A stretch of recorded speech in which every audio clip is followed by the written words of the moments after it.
It's a State Board of Pharmacy meeting. We'll start off by doing a roll call. Albert, do you want to start us out? Albert Wong, professional member. You're on, even though you know. Valerie Munoz, public member. Alan Chad, professional member. Amy Gutierrez, professional member. Debbie Veal, professional member. Stan Weiser, professional member. Victor Law, professional member. Lavanza Butler, professional member. Greg Lippy, public member. Okay, we're going to start off with petitioners, so I'll turn this over to Your Honor, Juliet Cox. Good morning, everyone. We are here today for to hear two petitions for early termination of probation. The agenda lists the petitions in this order: the petition of Asher Kashanchi and the petition of Entirely Pets Pharmacy. Unless there's any reason to proceed otherwise, I thought we should begin with the Kashanchi petition. Is everyone here who needs to be here for the Kashanchi petition? Okay, would you please come on forward? And I'm sorry that we have such a small table, but if you can make yourselves comfortable here at the table in front, let me know when you're ready to proceed.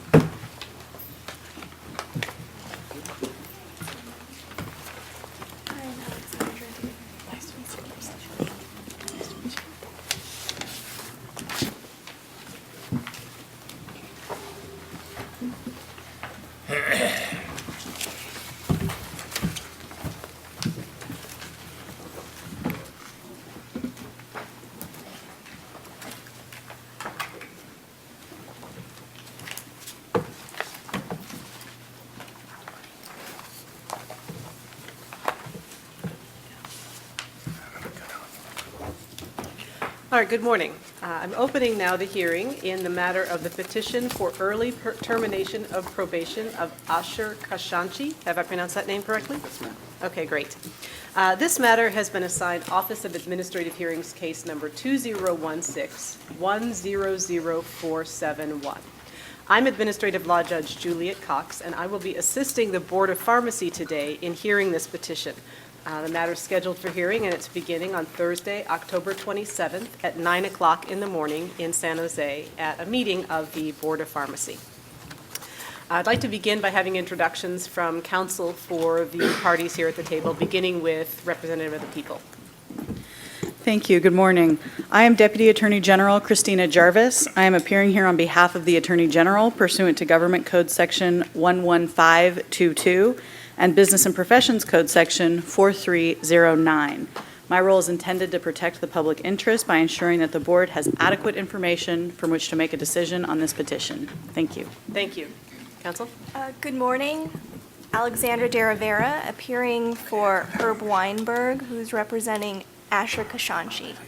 Can you spell your name for us, please, Sure. just to make sure in case anyone ever needs to transcribe our hearing that they can get it correct? No problem. First name, Alexandra, Alexandra. Last name, De Rivera, Derivera. Thank you. So as you may have noticed, we don't have a stenographer present today. Instead, we're electronically recording this hearing.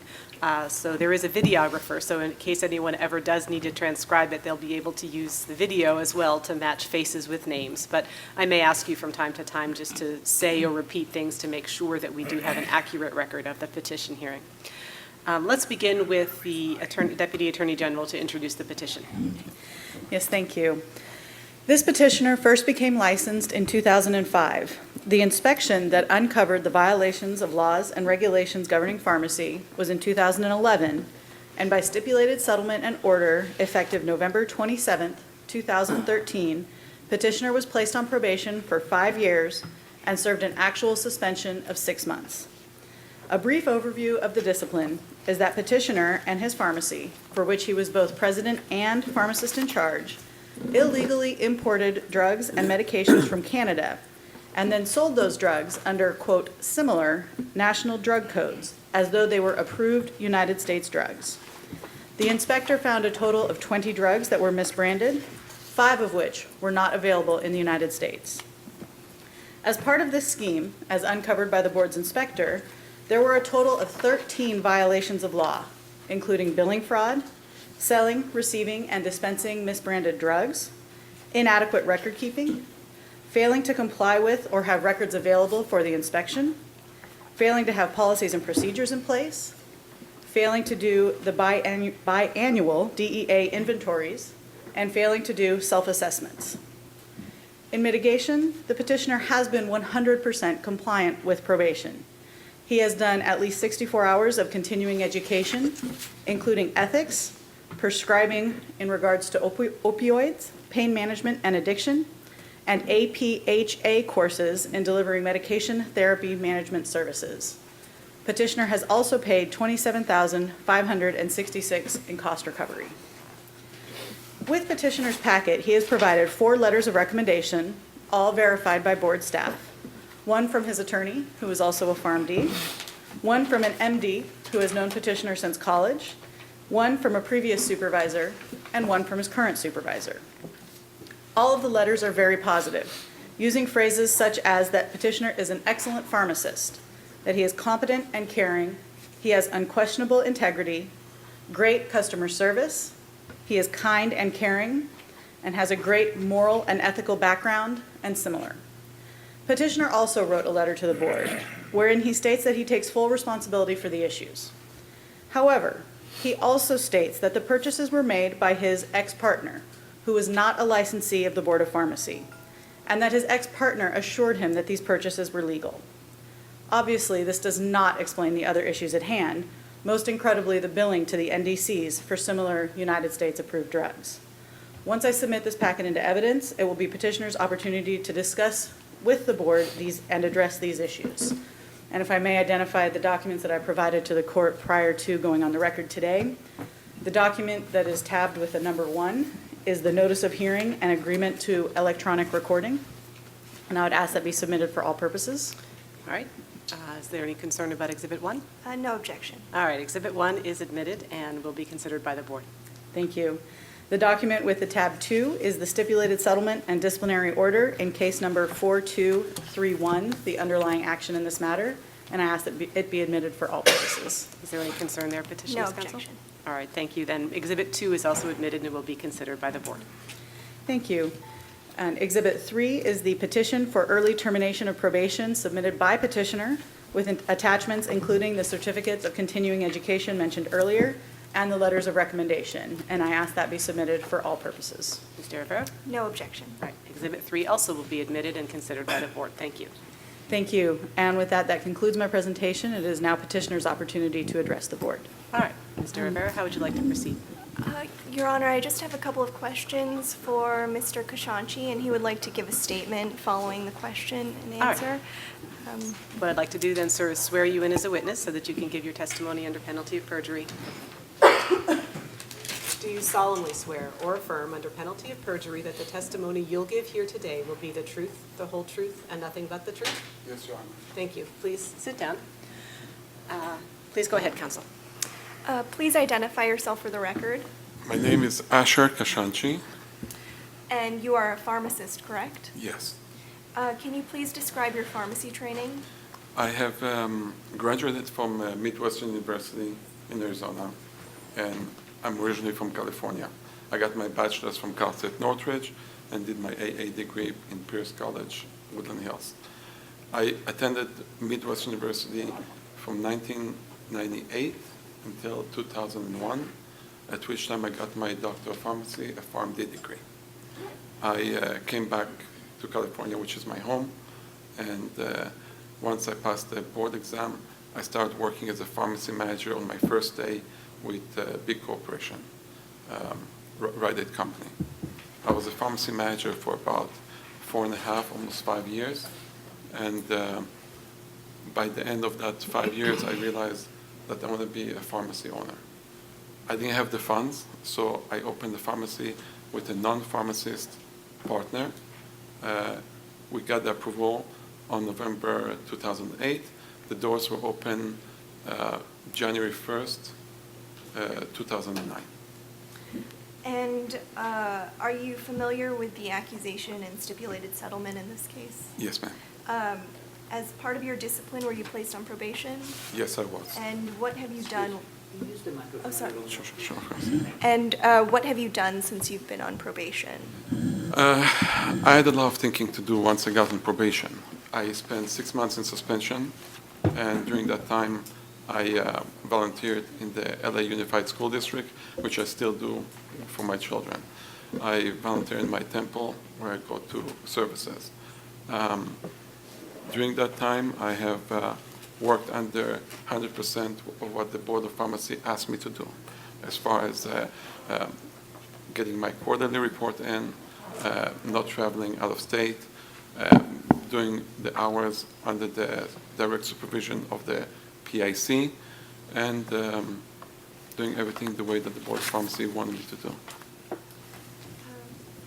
And why are you seeking termination of probation? My circumstances have changed. Since we got into stipulation with the Board of Pharmacy. Can you speak into the microphone? Sure. My situation has changed. Since we lost the pharmacy, the board was kind enough to allow us to sell it. That did not happen. I lost the pharmacy, and I had to go for 6 months from January 1st, 2014 to June 30th, 2014. So I was on suspension without work. During that suspension, I ended up not working at all. Because I'm a pharmacist, I don't have any other skills. And I've lost the pharmacy. I lost other opportunities with other pharmacies that I was trying to get into prior to the probation. I lost my life saving, and I had to borrow some money to live, as I'm doing right now, month-to-month basis. I have a family. I've been married for 14 years. I have 3 young children. I did not want to lose my house. That did not happen yet. I'm working in Simi Valley, California right now. The owners are very good with me. I like the people I work with. And I'd like to get that probation off so I can get either more hours, health insurance, and perhaps pick up extra hours. Even if it needed to be picking up extra hours elsewhere. Because at this time, I'm having 25% supervision. It used to be 50. I'm still above the 25 right now, the required. But if I were to be off probation, I'll be able to pick up hours different places and repay my loans. How will you ensure that you do not repeat the same mistakes that resulted in the discipline? Now I have an absolute certainty of what's right and what's wrong. Something that I didn't realize when I was younger, and I got myself into a partner who was controlling the pharmacy the way to run because she was the business person. Now I would not ever order drugs from unlicensed wholesaler. At the time, you have to understand, when we were in that Westlake Care pharmacy, I was ordering from 8 to maybe 10 different wholesalers. The pharmacy that we ordered from Canada was something that I never ordered myself. My partner got in touch through a patient that came by. I never saw invoices. I never ordered. I don't know the name of the pharmacy. I don't know the name of the pharmacist. During that time that I've been on suspension and through the probation, I've been complying not only with just general CEs, I've been researching more into laws and regulations. Recently, I've attended the CPHA, had a full day of CE just about laws and regulation in Garden Grove, California. I attended that. I go on the Board of Pharmacy on the website. I go to the Board of Pharmacy had a live meeting. I attended that one in conjunction with the Department of Justice. So I've been trying to enhance my knowledge. Knowledge is power, by getting more information about stuff that I was less knowledgeable prior to that. Having said that, I take full responsibility for what happened in the pharmacy. Because never mind I was an owner, I was the PIC. And the last thing I would want to do is to jeopardize the patient's health.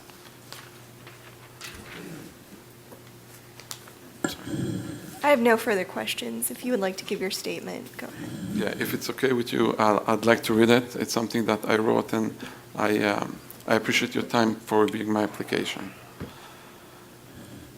When my previous partner and I opened the doors to Westlake Care Pharmacy, it was one of the happiest days of my life. I was excited and grateful for opportunity to better serve my community and my family. I lost that honor and dignity when I discovered that my business partner, who was not a licensed pharmacist, engaged in conduct that was illegal. With respect to the purchase of the drug from Canada, my partner assured me that all actions taken were legal. Otherwise, I would have not agreed to engage in such conduct. However, having said that, as a PIC, I had the obligation to verify the legality of everything that occurring in the pharmacy, but I failed to do so. Therefore, I am fully responsible. Again, I want to repeat that. I'm fully responsible for my mistake and bear any consequences of inaction. Over the last 2 years, I hope I exceeded the Board of Pharmacy expectation by showing good character while complying with all restrictions, rules, and regulations. I also abide by high moral. I love my profession. I have a wonderful, supportive family and friends that know exactly who I am and what I stand for. As you already know, I was suspended from working as a pharmacist for 6 months. As part of the rehabilitation process, I attended a course of medical ethics and professionalism, and through this course, I developed a better understanding of regulatory boards and professional codes of ethics. I learned that violating the code of ethics damages patient and the profession overall. In addition to the ethics course, I have completed several other continuing education courses and continue to review pharmaceutical literature. My mistakes have caused me to lose almost everything. I lost the Wesley Care Pharmacy. I have lost opportunities to open other pharmacies at the time, but mostly I have lost my dignity and respect in the community. During my probation term, I've been experiencing severe financial hardship. It is difficult to get additional hours of work elsewhere under probation as I tried. In order to support my wife and 3 young children, I have depleted my life saving and I owe an additional private loans. Again, I'm sincerely sorry for my past conduct, of which I take full responsibility. I should have known better. I should have been more vigilant as a PIC, and I thank you for your time for reviewing this. Thank you. Are there any questions on behalf of the public for the petitioner? Yes, thank you. Mr. Kasanshi, why did you not do the DEA biannual inventories? Good question. We opened the pharmacy on the first day of 2009. I did an opening inventory on controlled medications. When you open a new pharmacy, that's what you're supposed to do. I've done that. But as far as I remember, the law at that time was asking us to do a biannual due before July 1st of every odd year. The inspection was visiting us on February of 2011. So I felt that after my opening inventory, I had before July 1st to do control medication, which, by the way, none of the medication that she ordered from Canada were control.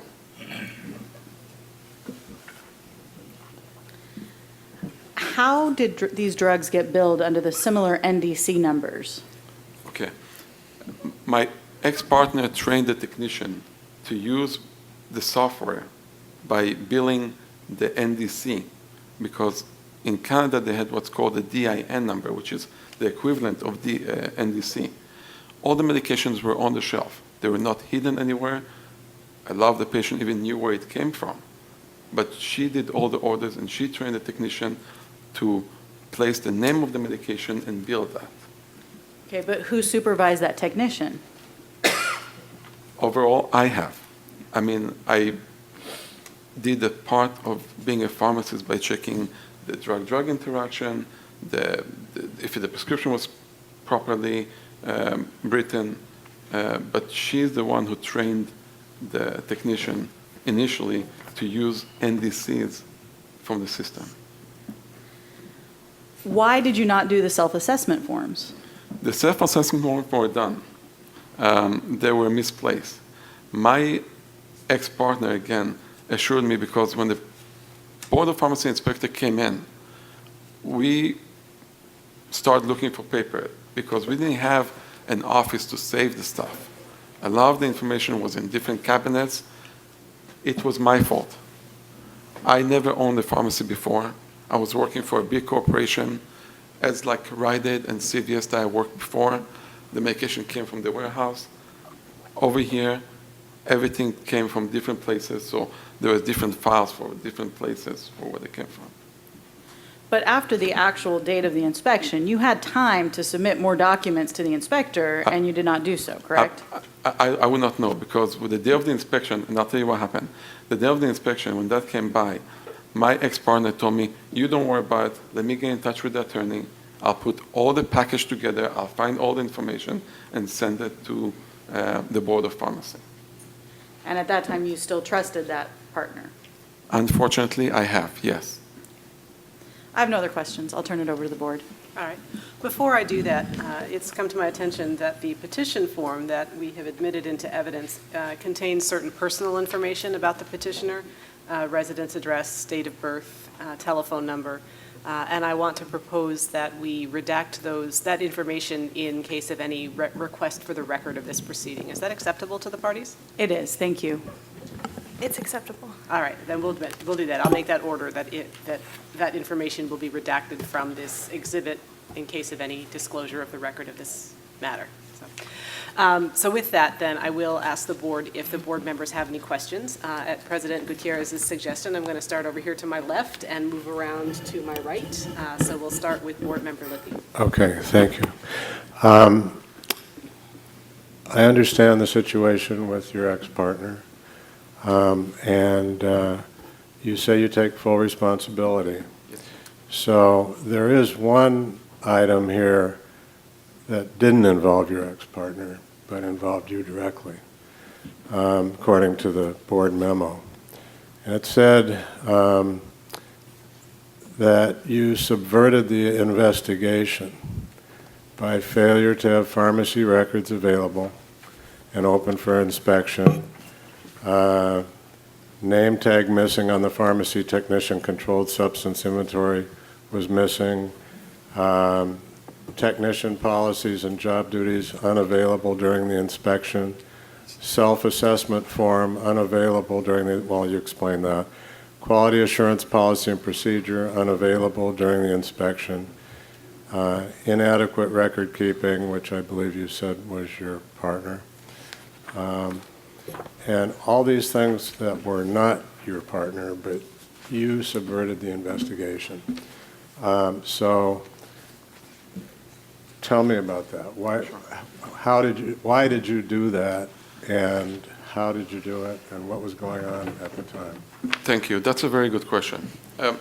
As far as the name tag, now I know when I work and I have a technician or a clerk working under my supervision in the pharmacy, nobody is allowed to enter the pharmacy unless they have a name tag. So that's a very small thing. Right. As far as the major one, the diversion, I tried to help the inspector as much as I could at the time. However, she was asking for invoices from the Canadian drugs. That's the one thing she really had a problem with. I never saw any of the invoices. Because I never ordered, I never had any of those paperwork. So I think she was upset that she didn't get the invoices, but I never saw them, because that's the one thing. Again, the pharmacy had papers in different places, and pharmacists in charge, I'm not only there to verify medication, but to make sure that that was there. I foolishly followed my partner, and that mistake will be with me regardless of the decision. That will be with me for the rest of my life. Right. See, unfortunately, we don't have the advantage of being able to question your partner. I wish you did. Was your partner subject to any penalties for this? Did anything happen? None whatsoever. Actually, quite the opposite. After I left the pharmacy, complying with the Board of Pharmacy as of January 1st and not entering the pharmacy, everything disappeared computers, software, open drug medications disappeared from the shelf, the fixtures. When I came back to give the paperwork to CVS, as far as whatever I had the arrangement, which was for no money, I gave the stuff to CVS. Everything was gone. And when I approached her and asked her about it, she goes, I don't know, I don't know, I don't know. Okay, thank you. Board Member Butler. Okay. I just have one question. When you were checking the meds, since you were checking the tech for the NDCs, all the containers had different NDCs as you were checking? No, the NDCs were actually what would have been called the DIN numbers. They are the equivalents to NDC. So I never only checked the NDCs, So- I checked the actual medication Okay, with the labels and the prescription. okay. So the brand name medication, so you're saying the brand name medication looked the same as the US? Exactly the same. You see, when she assured me that as long as there's no control medication, the medication are not made in the U.S. for an export-import law, the bottles were in the original bottle with a good expiration date. When I looked at the pill, they looked exactly the same because they were made by Pfizer or Merck. They were the exact same thing. There was no difference. Okay. And you didn't know that that was illegal? I never done anything unethical and immoral in my life. Nonetheless, if I knew it was illegal, I would have walked away. Okay. No further questions? Board Member Law. Good morning. Dr. Kasanchi, I want to thank you for coming before the board and being honest about admitting that you were responsible for all the actions. But I want to ask you first, are you working at any pharmacy right now? Yes, sir. Which pharmacy? It's in Simi Valley, California. I'm a staff pharmacist. And how many hours a week are you working? The last couple of weeks, there were 32 to 33. Usually I'm close to 37 to 38, a little less than 40 hours a week. Are you under any direct supervision of a pharmacist? Yes, sir. Yes, sir. I was at 50%. When I was at 50%, I was actually getting 60 to 70%. Now I'm at 25%. I'm getting about 33 to 40% Okay. direct supervision. So pretty minimum supervision from, Yes, from yes, the sir. pharmacist. Yes, and sir. you're getting 30-something hours that will be pretty close to 40 hours a Yes. week. Yes, absolutely. I'm getting close to the almost 37, 38, sometimes 40 directly. And your penalty is for 5 years probation. So how many years have you served now? Okay, the probation started in November of 2013. I couldn't find a job initially after the suspension. When I had the suspension for 6 months, I went to several interviews. They said, you're a nice guy, we'd like to hire you, but since you're on probation with the Board of Pharmacy, call us when you're off. These people took a risk on me, hired me, and I've been working with them since, I believe, November or December of 2014. So the probation was told into the January of 2019, which I think, I believe I almost did 3 years out of the 5. So you only have maybe 2 more years to A little go, less, yes. right? Yes, yes. And by admitting that you bear full responsibility for your actions, Yes, sir.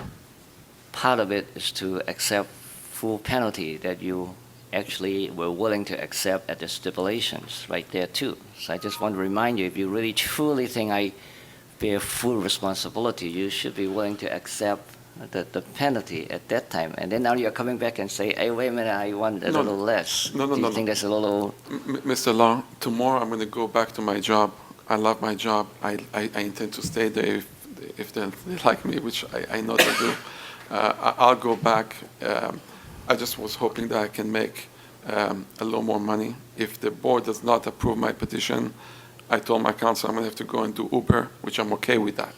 Okay. I was just hoping that And you you'll be happy even if we give you 1 year off your probation, would you? I'll be just here to make my case and hope to take whatever you can give me so I can be able to go back and start repaying the loans that I have to pay for people. Okay, and I just want to remind you that because of the action of you and your partner, actually, you too were financially benefited for all those claims that you were getting before, besides just the legal No. point. No, I have not. When No? I had that discussion as well.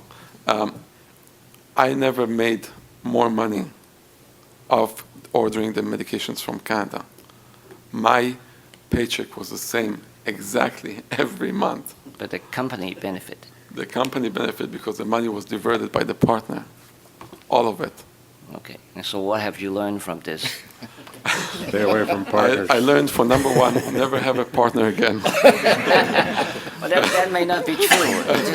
You just find the wrong partner, okay? Yeah, listen, strict moral is very important to me. And I've trusted this person for all these years, not realizing that there was not only money diverted, but just doing illegal things which never were my intended.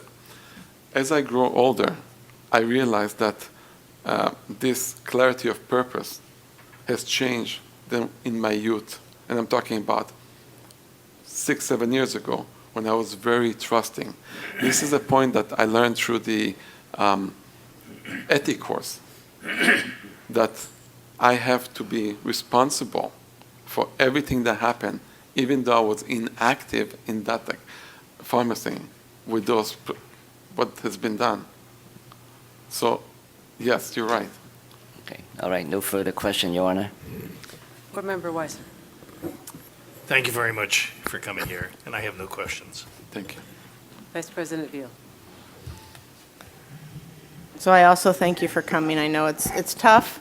You know, to have all of us staring down, but it's the right thing to do. We need to constantly be watching out for the consumers. So you told Mr. Law that you didn't benefit from the drugs being purchased from Canada. Why were the drugs purchased from Canada? What was her reason for doing it? I think it was a she. Right? Yeah, she told me that we can help the consumers by people who didn't have insurance or something was not covered. We can sell those medications cheaper than what if I were to buy it through Cardinal. So it cost you less to buy those medications?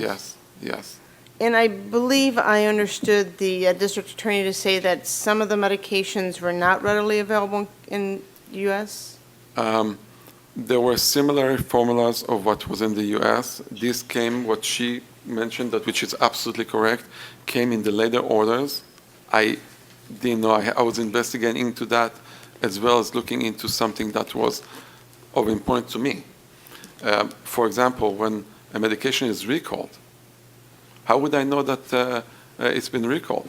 Even though it's coming from an actual pharmacy in Canada, I started asking my partner at the time, how we understand the concept of a recall. If I deal with Cardinal or H.D. Smith or McKesson, they send me a recall. But that was toward the end when the Board of Pharmacy already came.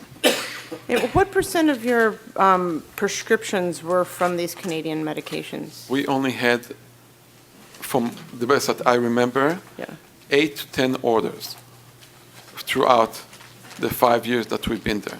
One order was maybe 2 items. Other order had maybe 12, 15 items. But I just saw, because I never ordered those, I just knew that when we opened, we saw what was in it. And so these medications, kind of what Dr. Butler was talking about, so you get the medication and the technician would input it in DC, but the name on the bottle was different than the brand name that was in the system, or does Canada and U.S. have the same brand name? Canada and U.S. had the same exact name. Brand name. Yes. but there was the wrong NDC. Yes, there was no NDC on the bottle. It was just DIN, which is the equivalent. And then what did you call these drugs that aren't available in the US? And how would you find an NDC for those? I'm not sure. I don't remember. But I remember there was something that was totally unavailable in the US, and I asked it to be sent back to the pharmacy where it came from. And how long did you know this partner? That partner was a patient of mine when I worked as a pharmacy manager in Rite Aid. I had the opportunity to open a pharmacy. I didn't have the money. They offered to come in as partners. So I didn't know her that well, obviously, but enough to know that they were business-minded people who knew how to run business. I knew myself to be a good pharmacist, and I thought we can do a business together in a medical building. And when you opened this pharmacy, did you think to look in the pharmacy law book to make sure you understood everything? Yes. As a matter of fact, that's where I kind of really upset with myself. That, when those came in, I could have done one of three things. Call my attorney to find out what they think I should do. 2, call the Board of Pharmacy, or go into that law book that you're talking about. I did none of those because I was assured that it was legal, and I did not think that my partner, who has that business, would jeopardize their own business.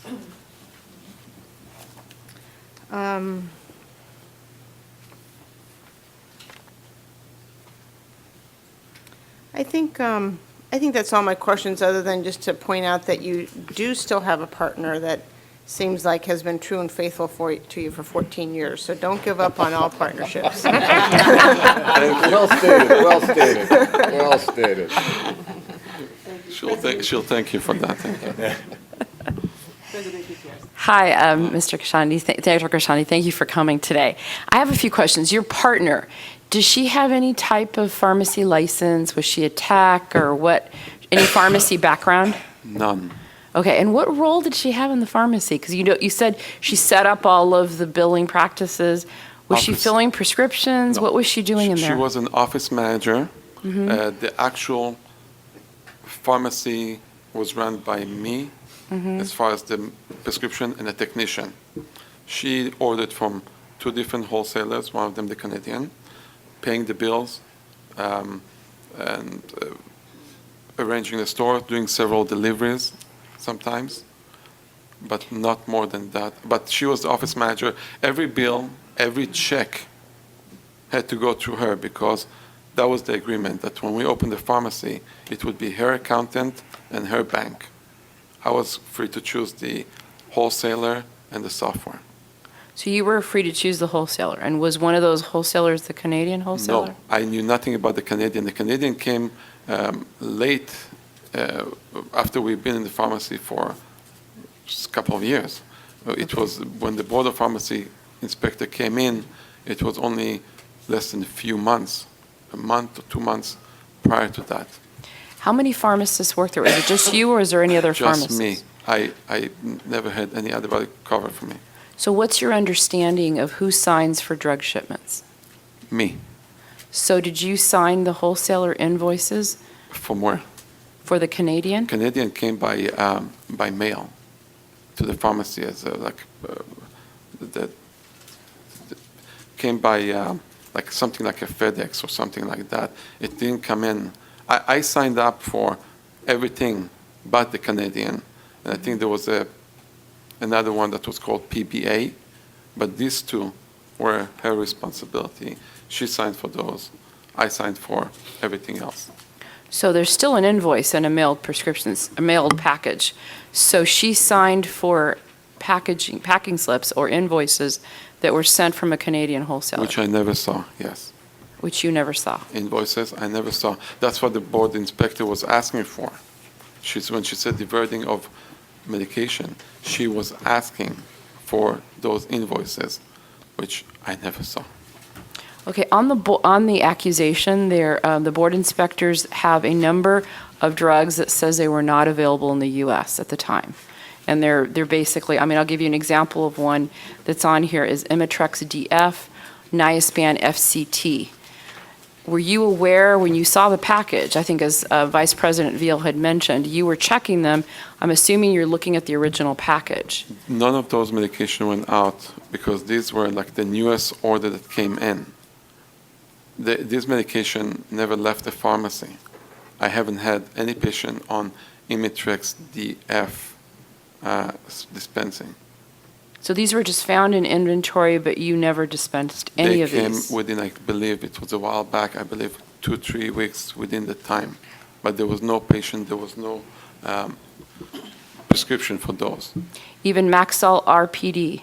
Even Maxalt, yeah. All the medication for migraine that came in, there were like some new stuff that came in about a week or two before the board inspection. Okay. And right now, you're currently working at a pharmacy in Simi Valley? Yes, ma'am. How many hours a week? About 38. 30, so almost full-time, just Yeah, 2 hours almost, yeah. short. Like I said, this 1 month I did 32, 33. But usually I do 36, 38. I did 40 before as well. Are you paid competitive pharmacist wages? No. No, so they're paying you less than what a pharmacist would make? I don't know how much a pharmacist makes nowadays, but I know that close, but no. Close, but no. Yeah. Okay. I have no further questions. Board Member Shad. No member, no question. Board Member Munoz. I just have one question in regards to your partner. When on item, I guess, 13 of your information here, in regards to the billing practices, who oversaw the billing and signed off on the billing to the different insurance entities that Everything was done by the partner. by the partner? Okay, so for example, if you are going through billing practices and there are a few medications that are not available in the United States and you did substitute them for billing purposes, who gave the approval or the authority? Did your partner have the knowledge to know what to bill according to the medications, or was that No. was that part of her knowledge? No, she had no knowledge of medications. None of those medication went out to patient. There was one situation where there was one medication that I had no idea why it was. I asked for that one to go back because I did not even want it in the pharmacy. Okay, because it shows here and that you were also disciplined for billing incorrectly as well, so. That's the NDC billing the DIN numbers, yes. So you're saying that your partner who was responsible for the billing had no indication of what she was billing, so who gave her the knowledge to bill incorrectly? I can't answer that. Okay, so because she has no knowledge or no training in pharmacy and has no knowledge of medications, would the pharmacist have the ability to explain to the biller what to bill accordingly to the medication you're trying to You're talking about billing dispense? the medication to the insurance? Correct. Yeah. When we had something that was an exact match by, let's say, by a singular or any medication that was in there, we billed the NDC, or we put the name of the medication singular and billed under that one. Okay, so would the technician have the knowledge to, what the misbranded drug would be under the correlated with the NDC number? Yes. And that was based on information given by you as the pharmacist? Yes, yes. Okay, so the pharmacist would have to consult with you in regards to billing practices? Sure. So If- the practices, for example, that were billed incorrectly under the billing practices, they were not made, then you're saying that you were the one who gave her the information to bill that? Yes, I gave information based on the exact composition of the drug. Okay, no more questions. Board Member Wong. How long have you guys ordered things from Canada? It was less than a month and a half, 2 months.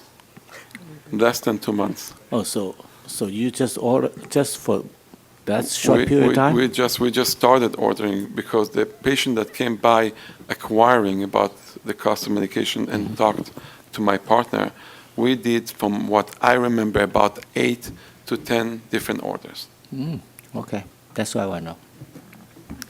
All right. Are there any other questions from any of the board members? I have Yes. a couple. So, do you know, did this inspection occur just, it was like a routine inspection, and honestly, you were just unlucky that they came in 2 months after you started? No. I don't think it was unlucky, because I believe that prior to the technician, I believe a technician complained to the Board of Pharmacy, and she had every right to do that, because we had few technicians working in the pharmacy, and they all got fired by that partner for no reason.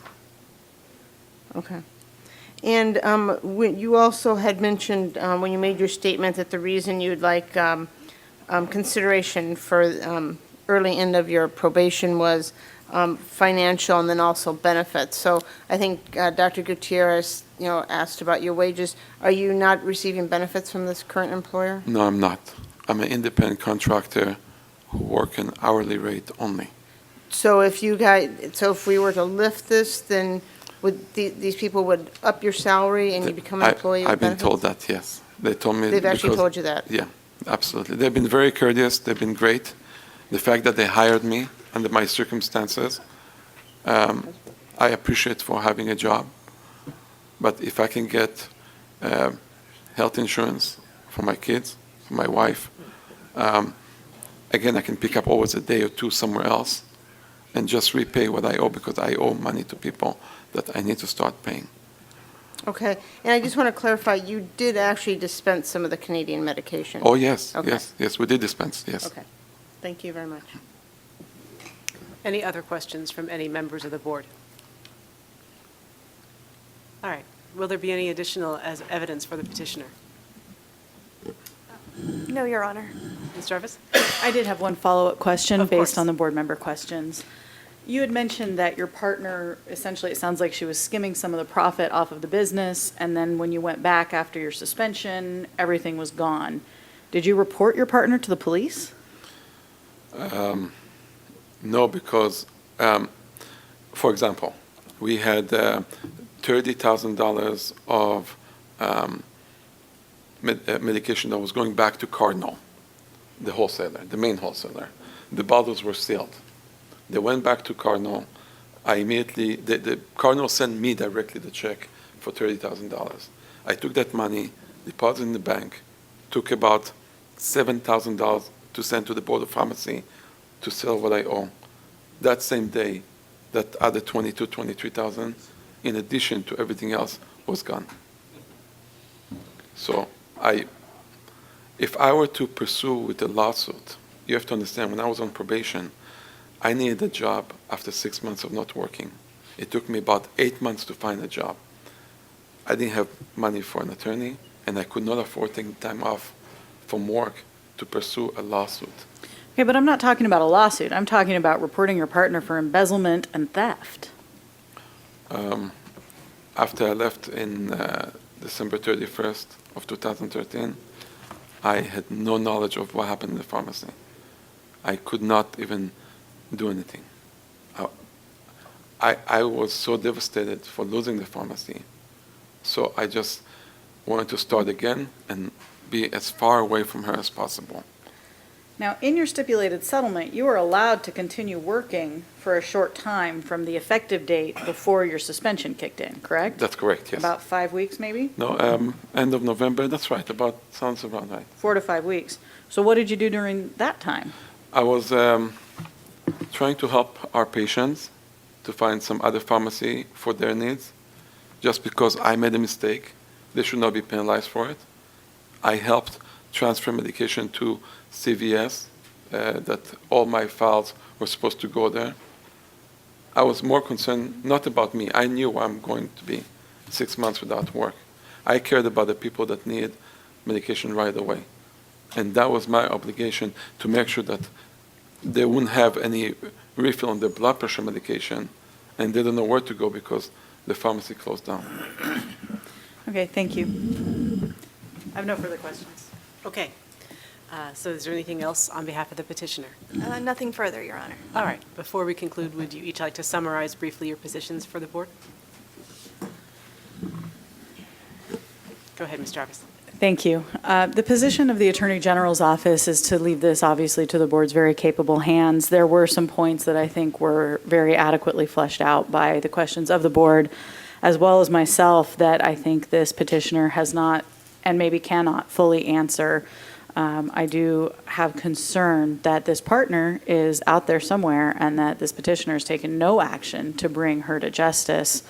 That's not necessarily an issue for today, but this petitioner agreed to the stipulation. He has served approximately 2 years. He has 3 years to go.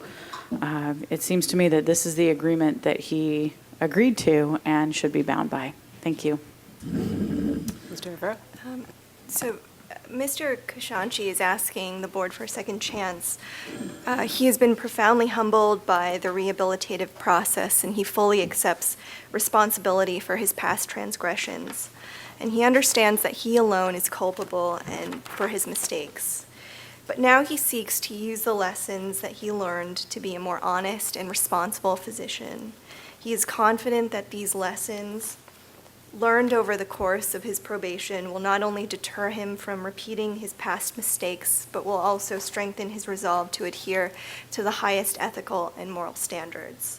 So in closing, our position is that Mr. Kashanchi has sufficiently met the criteria for rehabilitation, and we respectfully ask that the board terminate his probation sentence. Thank you.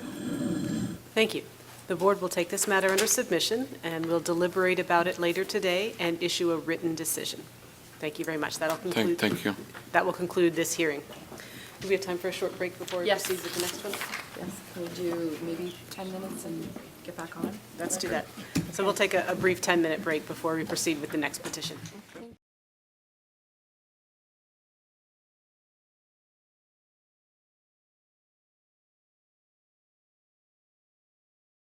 Call the meeting back to order. I'll turn it over to Your Honor. Thank you. We are ready now to proceed in our second petition for early termination of probation, and so I will open the hearing in the matter of the petition for early termination of probation for Entirely Pets Pharmacy. This matter is Office of Administrative Hearings, case 2016-100487. I'm Administrative Law Judge Juliet Cox, and I will be assisting the board today in hearing this petition. Today is Thursday, October 27th, 2016. It's about 10 a.m. This matter was scheduled for 9 a.m., but it was the second matter on our calendar, so we will be hearing the petition now. Before we go any further, I'd like to have some introductions from the people who will be representing the parties, beginning with counsel for the people. Thank you, Your Honor. Good morning. I am Deputy Attorney General Christina Jarvis. I am appearing here on behalf of the Attorney General pursuant to Government Code Section 11522 and Business and Professions Code Section 4309. My role is intended to protect the public interest by ensuring that the board has adequate information from which to make a decision on this petition. Thank you. Thank you. Counsel?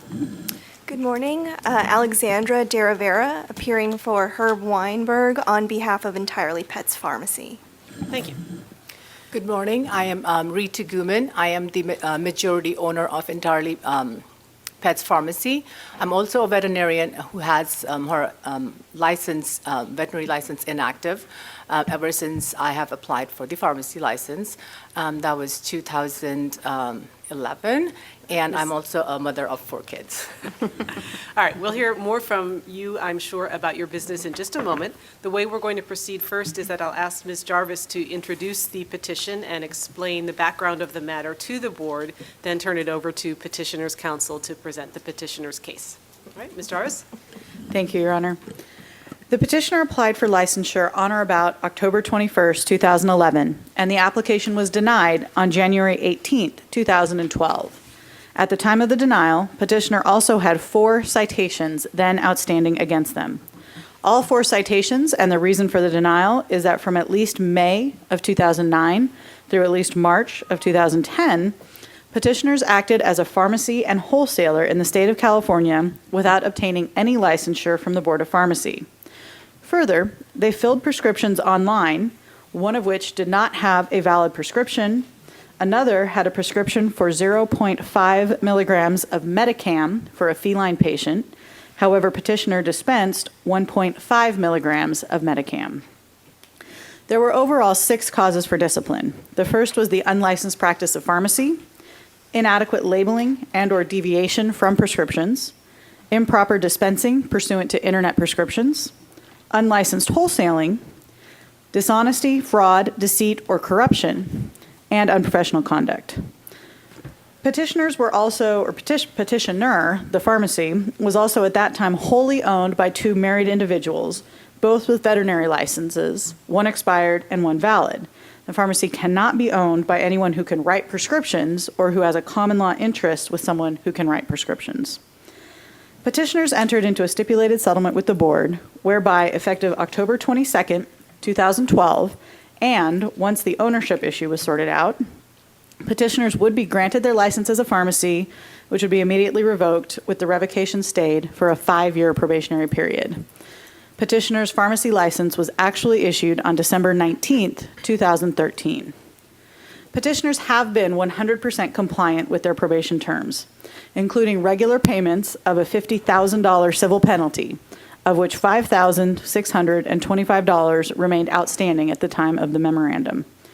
Petitioners have also had a consultant pharmacist, Jim Bateman, who has monitored petitioners' compliance with probation on a monthly basis and who has found no issues with petitioners. Excuse me. They have also had at least 11 inspections by Inspector Hilda Nip with no violations observed. With the petition, petitioners submitted a letter stating that the reason they are seeking early termination is because they have been able to obtain licensure in only 25 other states due to their probationary status in this state, and they wish to be licensed in all states so that their business may grow.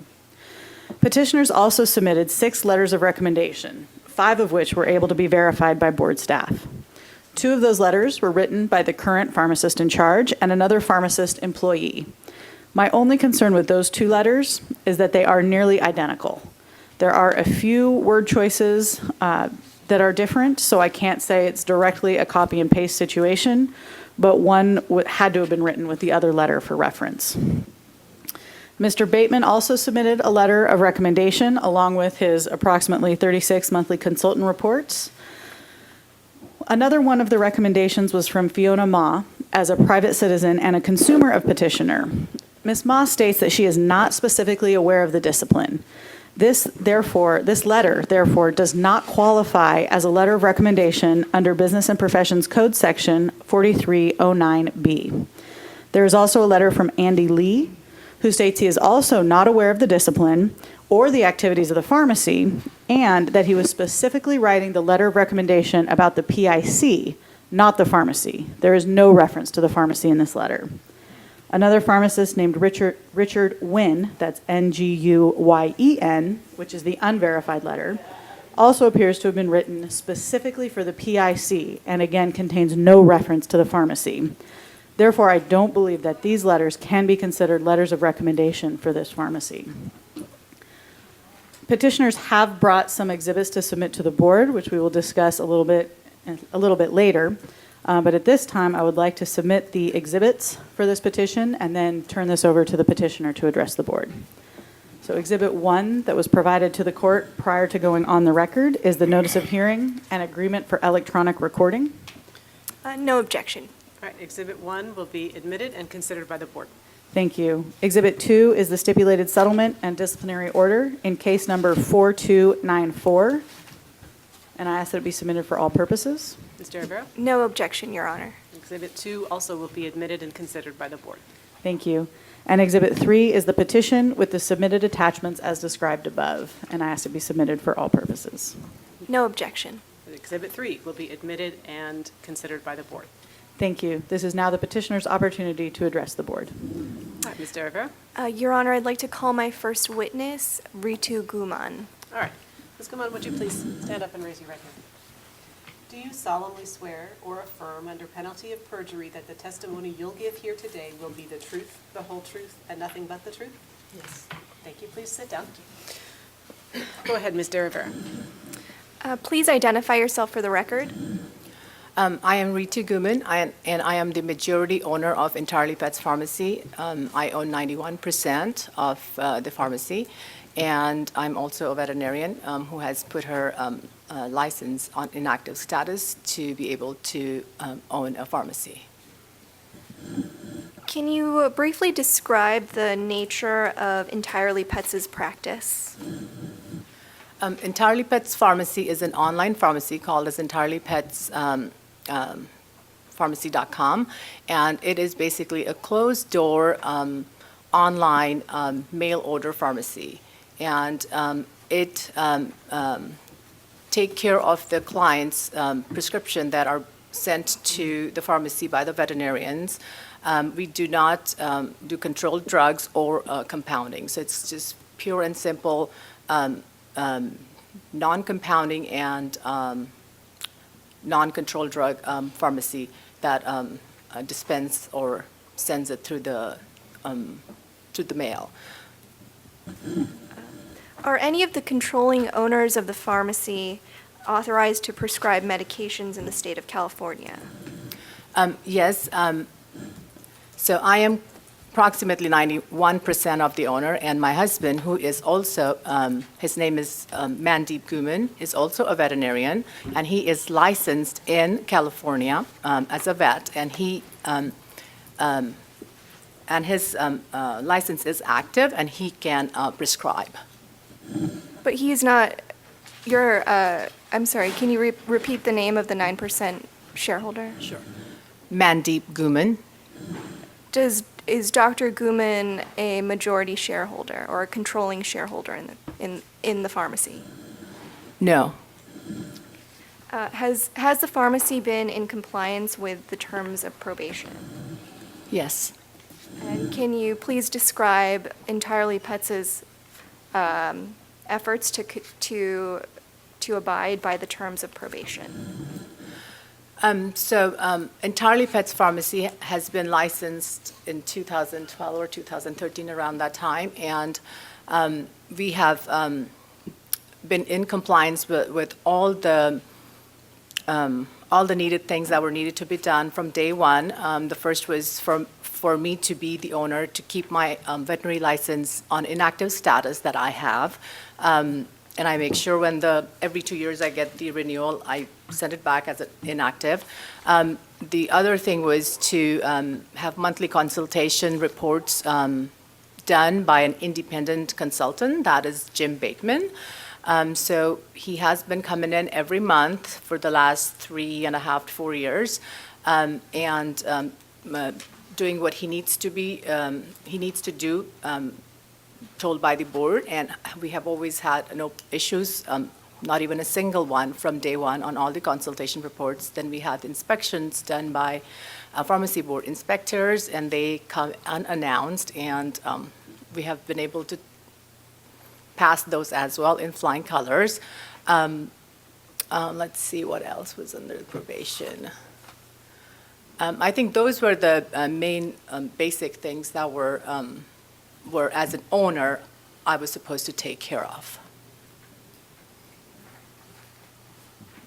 Beyond complying with the terms of probation, what steps has the pharmacy taken to account for the lapses it has made? So as a pharmacy owner, I'm very proud of my pharmacy, what we have done so far, and the way we take care of our clients as far as the customer service goes. But to answer your question, I would like to first address the board that I, as an owner, fully understand the mistakes that we made, and we were given probation along with the license approval, and we have learned from our mistakes quite a bit, and we had made sure that we do not make those mistakes ever again, and we have not in the last 3-4 years. We have been licensed as a licensed pharmacy. Besides being on top of the things that needs to be done to have an excellent pharmacy, I have been involved in the community service as well. So my pharmacy is in Union City, and the Union City Police Department, so we have been taking care of their canine program. We take care of, I'm sorry, I just got I just love pets, so here we go. So we help the canines who help the police officers to do their jobs. Wherever we can, with donations, with supplies, with medications. And we are also involved with a lot of SPCA, Humane Society of Silicon Valley, Peninsula SPCA, East Bay, you name it, and I'm there, because that's why I'm a veterinarian to begin with.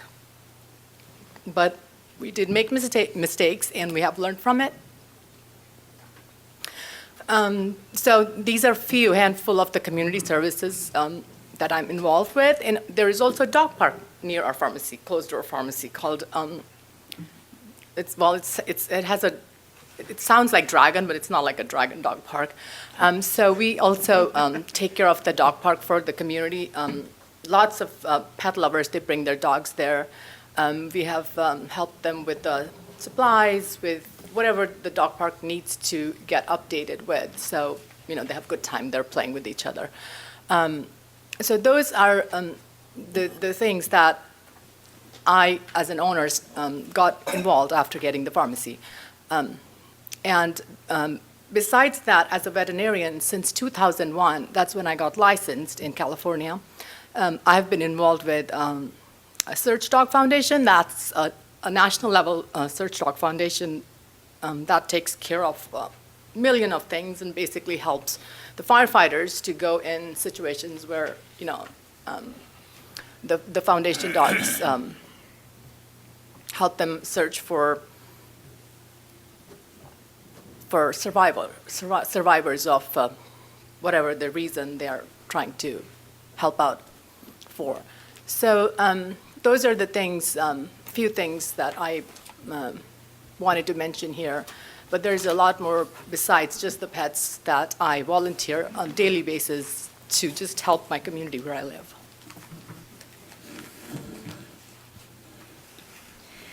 And going back to the terms of probation, as part of probation, did you hire a pharmacist in charge for the pharmacy?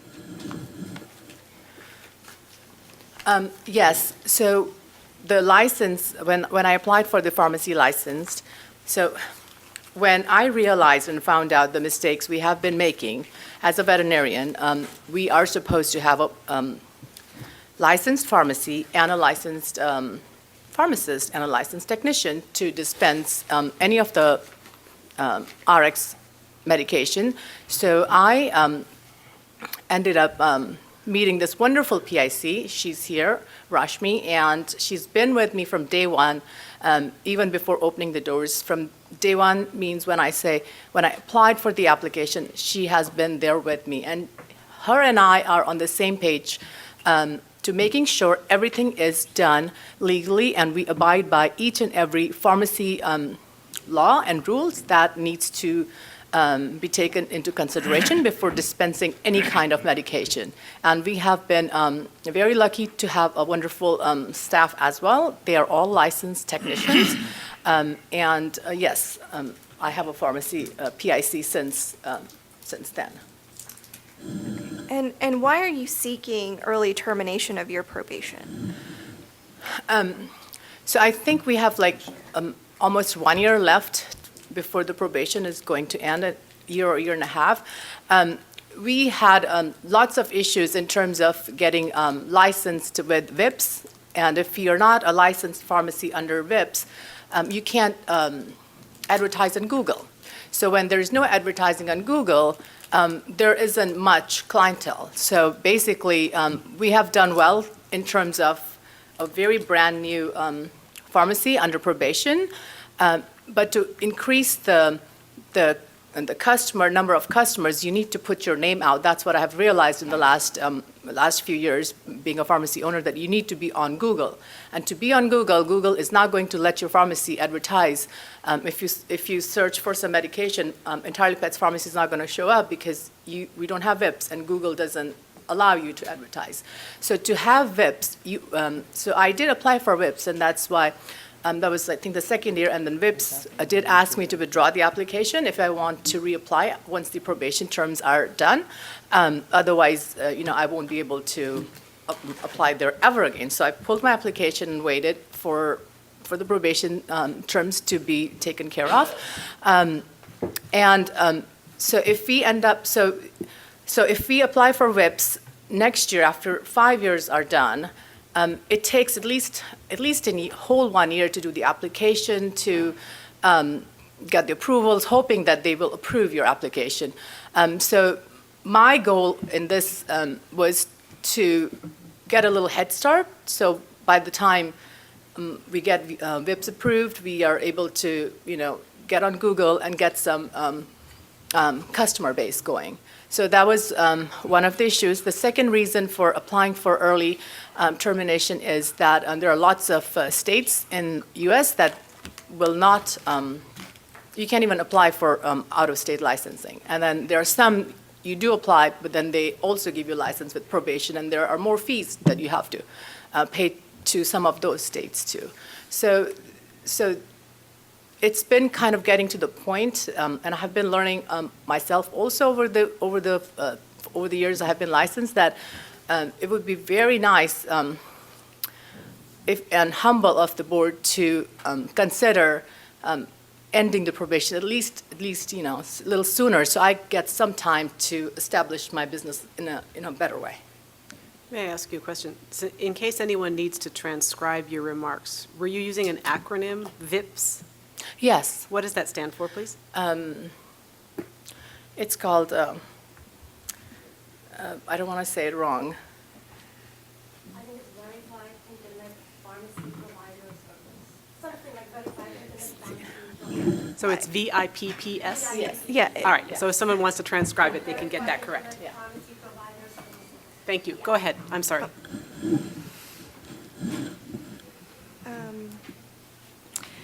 If the pharmacy is given a full license, how will it ensure that the public's safety is not at risk?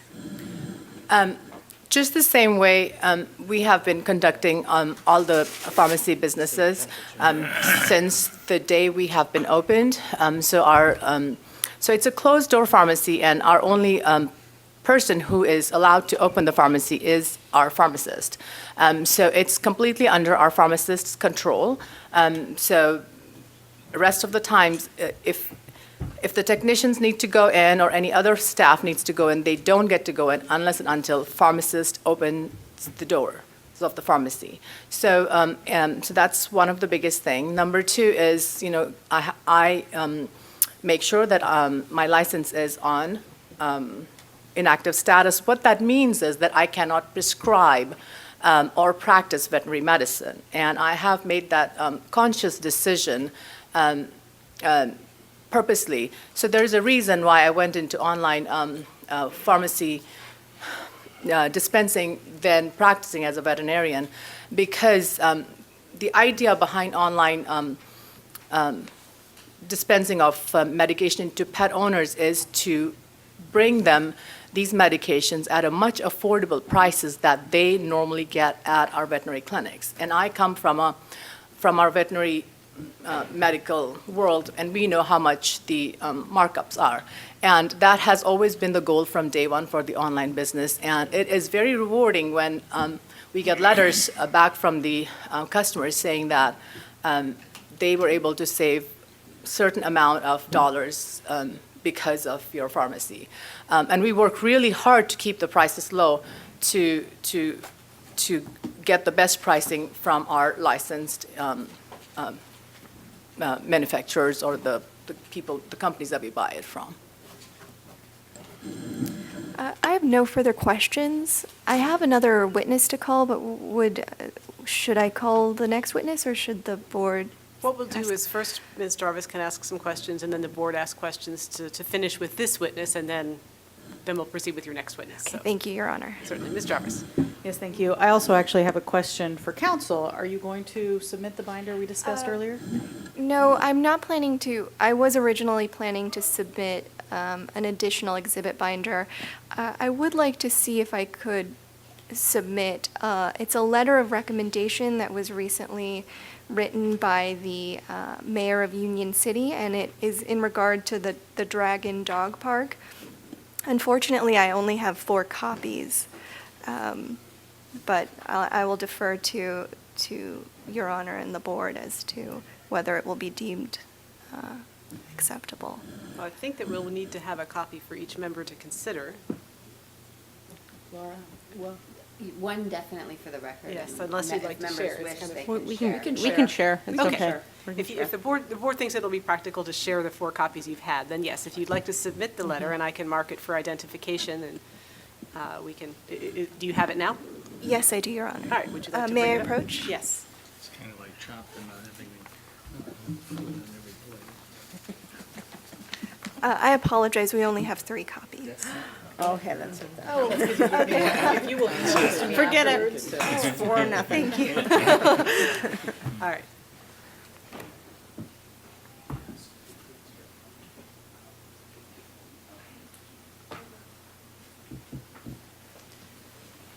Thank you, Counsel. The Counsel has handed me a letter that we'll be marking for identification as Exhibit A. It's a letter from Carol Dutra Vernacci, the mayor of Union City. Will there be any objection, Ms. Jarvis, to Exhibit A? Sorry. Will there be any objection to Exhibit A? No, thank you. All right. Then Exhibit A will be admitted and considered as well by the board, and if we have an opportunity to make additional copies for the board to use in deliberations, we will, and otherwise the board members can share it and look it over. Thank you. Ms. Jarvis. Thank you, Your Honor. Dr. Guman, how long were you practicing pharmacy before becoming licensed? I'm sorry, I didn't understand your question. Because I'm a veterinarian, I can't practice pharmacy. Right, but the reason you had those 4 citations and the reason your application was denied is because you were already acting as a pharmacy without being licensed, correct? I see. Yes, answer is yes. So, okay, so here, as a veterinarian in a clinic, we own our own pharmacy and we dispense our own medication to our clients. That's what we have learned. So, with the dispensing of the medications without pharmacy, that's where the misunderstanding on my part came. But it actually was never dispensed from any of the clinics. So my husband, who is a part owner, Mandeep Guman, who owns 9-point-something% of Entirely Pets Pharmacy, he also owns an online business called HealthyPets.com. And that business actually sells non-RX products. And was started with the same idea of providing affordable pet products for pet owners for much affordable prices that they would get at our clinics or any other clinic they go to. So during that course of while he was involved, and he still is involved with Healthy Pets online business, he ended up, him and whoever was taking care of the online business, they ended up dispensing the prescription medications, and hence the causes or the reasons for the probation. And I ended up being involved in it, and I am and I have taken full responsibility, and I've made a lot of changes in everywhere. Being a community property, Healthy Pets, I am automatically a 50% owner of Healthy Pets. And that being said, and I learned that when I applied for Entirely Pets Pharmacy, and I ended up getting probation because of Healthy Pets wrongdoing. And that's all good, because we all have learned a lot from this process, because as a veterinarian, you think that, if we can prescribe a prescription to a client who comes in our clinic and give them the medication from our pharmacy, it's okay for the clients who are buying online, no matter where they're from, non-RX products, and then here's a client who wants the RX products to give it to them. That was a big mistake that we did not at that time in 2009 realized. Okay, but how long before 2009 were you doing that? I don't remember exactly, but I want to say maybe a few months. or in a year exactly? Because I was not directly involved with it. One of the emails that your counsel had submitted to me prior to this hearing states that the customer had been your customer for 10 years. That, 10 years, yes, for the non-RX products, the reason why Healthy Pets was started. So that wasn't for prescription medications? No, the prescription just popped in for whatever reason, and I wasn't even aware of it. I have been involved with Healthy Pets as a management part, because wherever I could help them, I'm pretty good with managing stuff, and that's my forte, and I love doing it. And seeing, non-RX products being sold to these pet owners at much affordable prices was very, very, just felt really good, because that was the whole idea, because we would get emails and responses back from the pet owners. But this ended up being, and hence I said, from my memory, I think few months or maybe 1 year maximum, and I wasn't aware of it, because I had my third child born 2008, so I was not involved in working or managing the Healthy Pets at all.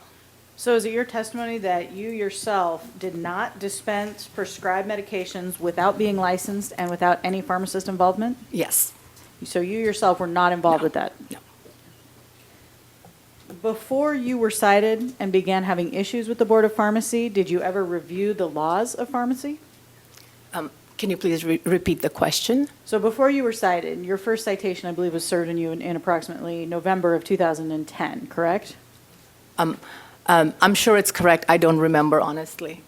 But before that period, or around that period, did you ever review the actual laws of pharmacy before you started dispensing these prescription medications? I guess not. Otherwise, we would have never done that at all. At least that was my understanding. And after speaking with my husband at that point, we would not have done that if we would have known the pharmacy laws. And just so I'm clear, it sounds like your assumption was that since as a veterinarian, you could dispense these prescription medications out of your clinic, you thought you could also dispense these medications via mail order? Yeah. Yes. I have no other questions. All right, then I will allow the board to ask questions as well. And since we started at the left for the last hearing, we'll start at the right for this hearing. Thank you. And so, Board Member Wong. Thank you for the equal opportunity. We had 3 hearings at the I Abram. wish the hotel treat me that way. Anyway, I have a couple questions. Since your husband is also a vet, does he prescribe prescription to your client and fill prescription at this pharmacy? No, he cannot. He cannot, and he does not. Okay. And you have pharmacy license through our board here. You own 90% or 91%, and he owns about 9.9 or 9%, whatever. But since it's community property, so in actuality, he owns 50%. So I don't know how the board could give you the license by having ownership.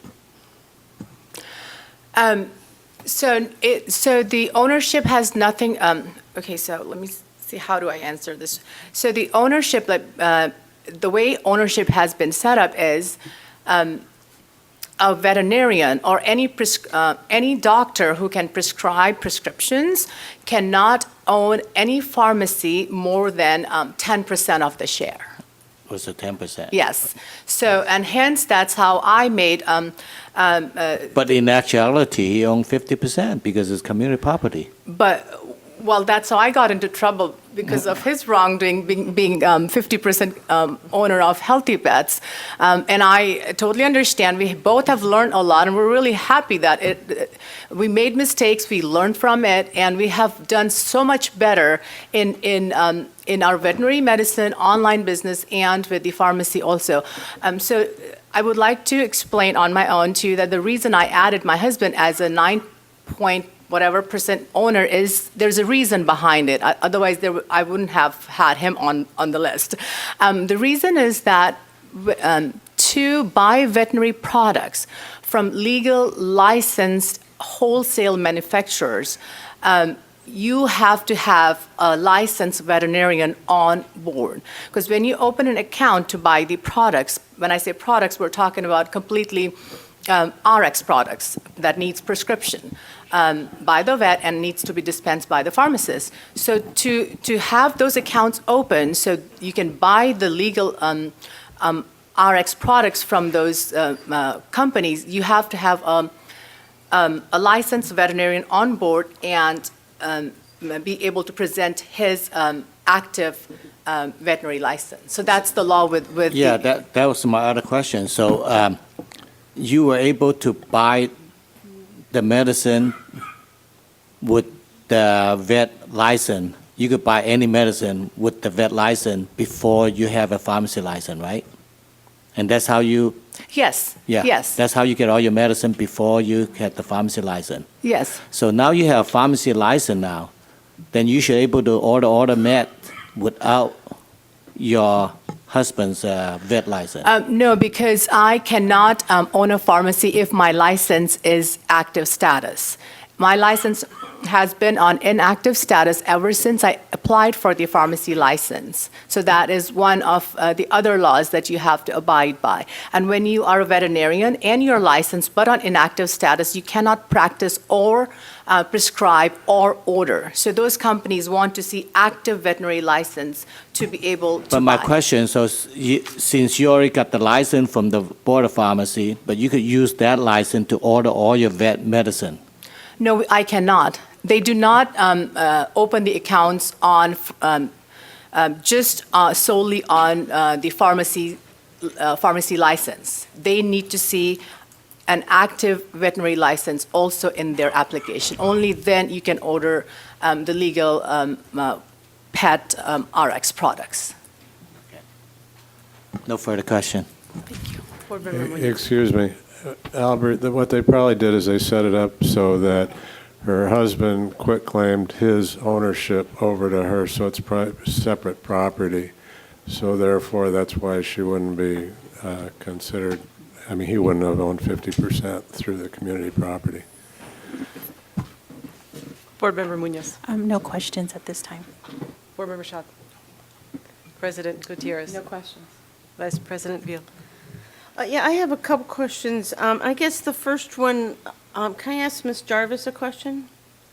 So, Don't see why not. If it's about this witness's testimony. yeah, it is.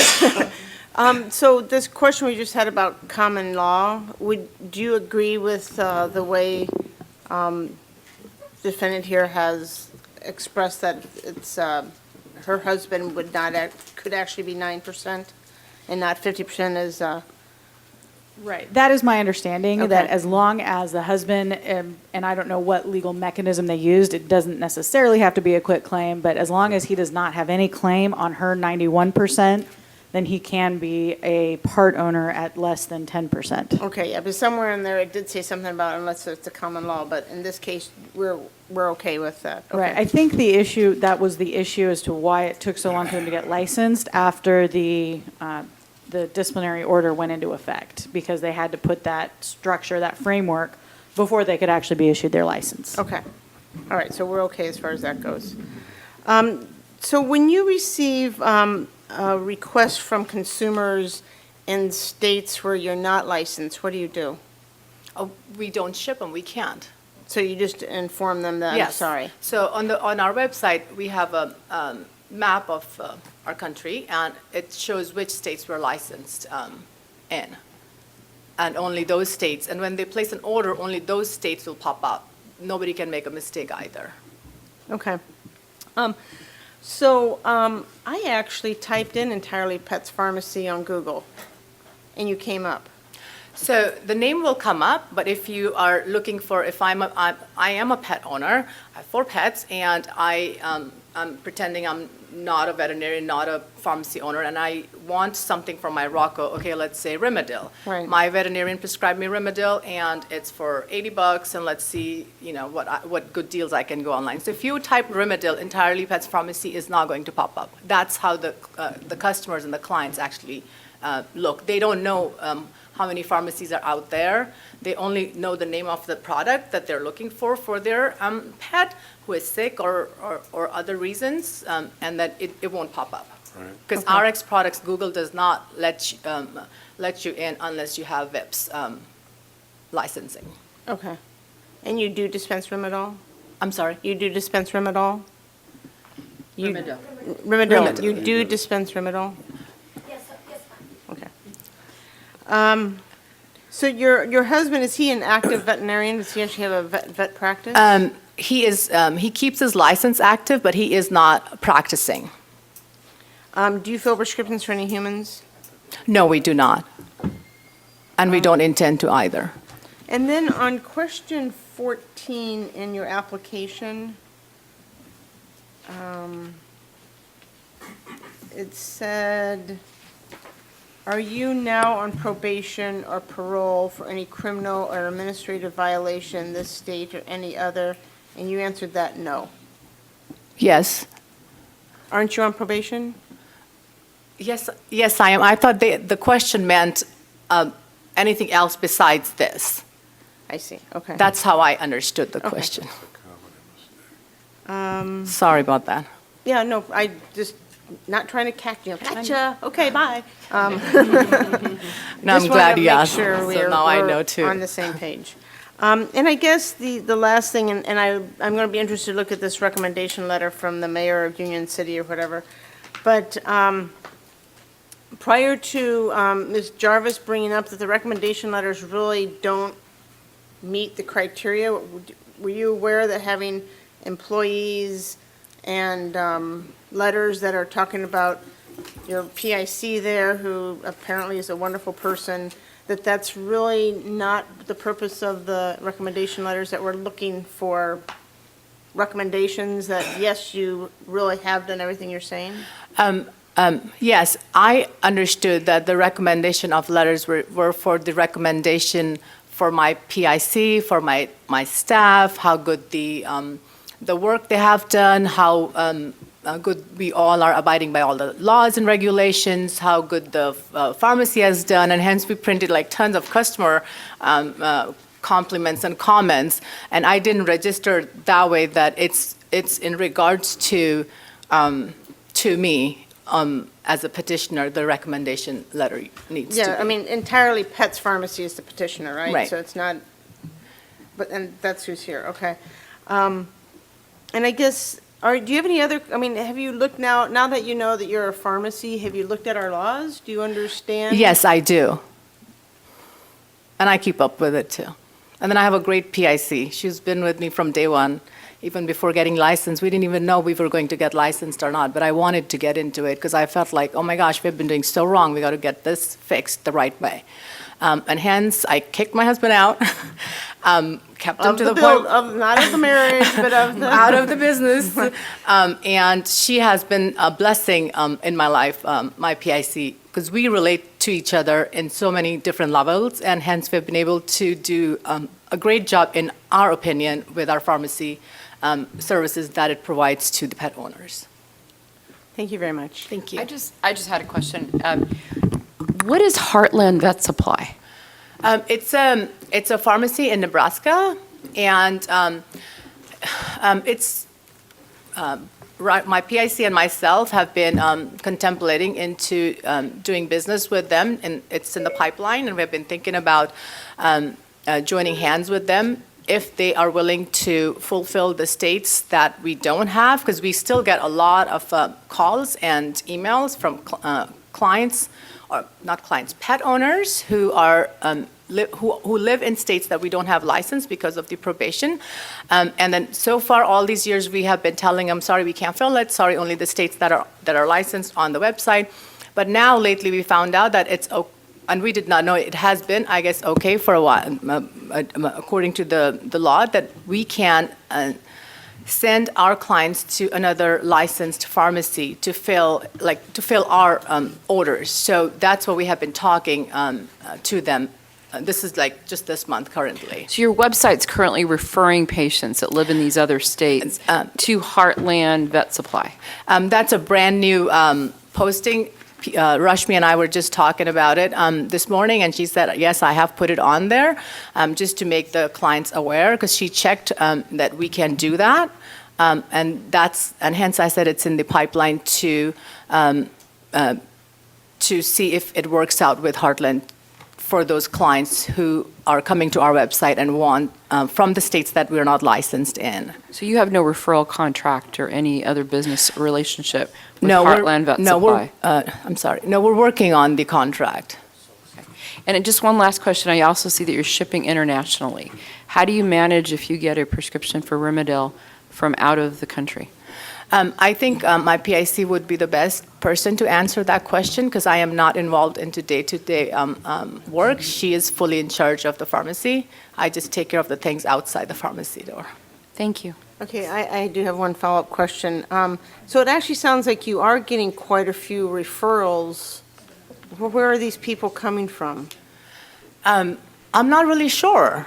I don't know if it's word of mouth from the clients that we have in the States that we are licensed in, because we have, knock on wood, very happy customers with our services and the products that we have been sending them with zero mistakes so far. So we're not really sure, and we're not on Google on there either. So, and you're not making any other marketing? No, not that I. There's a large pet owners network Oh, that share according to information. Rashmi, we are doing cross. Like, we are, like, when we have OTC orders, like, how do we do? Oh, thank you very much for reminding me. So we also carry OTC products on the Entirely Pets Pharmacy website now. So the clients, they can buy OTC, from any state. So that would be the answer. But above your little map, it does say that you're shipping to all 50 states. You soon will be. Oh, soon. Soon. Okay. It basically It shouldn't says- say that, 'cause Yeah, we're it not. says we currently ship to 27 states and will soon be shipping to all 50. And now international. That's the goal. Okay. Okay. And that's why I'm here, to plead my case if I can get a head start to do all the applications. Thank you. Mr. Weiser. Thank you very Or much.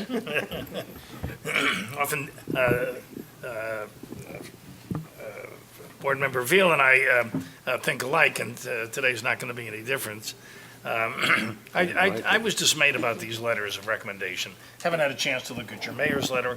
But, you have one person who was unavailable to be verified, two people who the situation wasn't explained to, and then the other three are employees, including your consultant and two pharmacists. And it just seems like, deceitful is too strong a word, but it doesn't seem like you're being totally honest about everything, and getting letters from people and from the community who know you, know the situation, and still could speak on your behalf. When we have employees speak on our behalf, you wonder if they're being encouraged to do it with maybe another agenda in mind. So in my mind, I just discount employee letters of recommendation for an employer.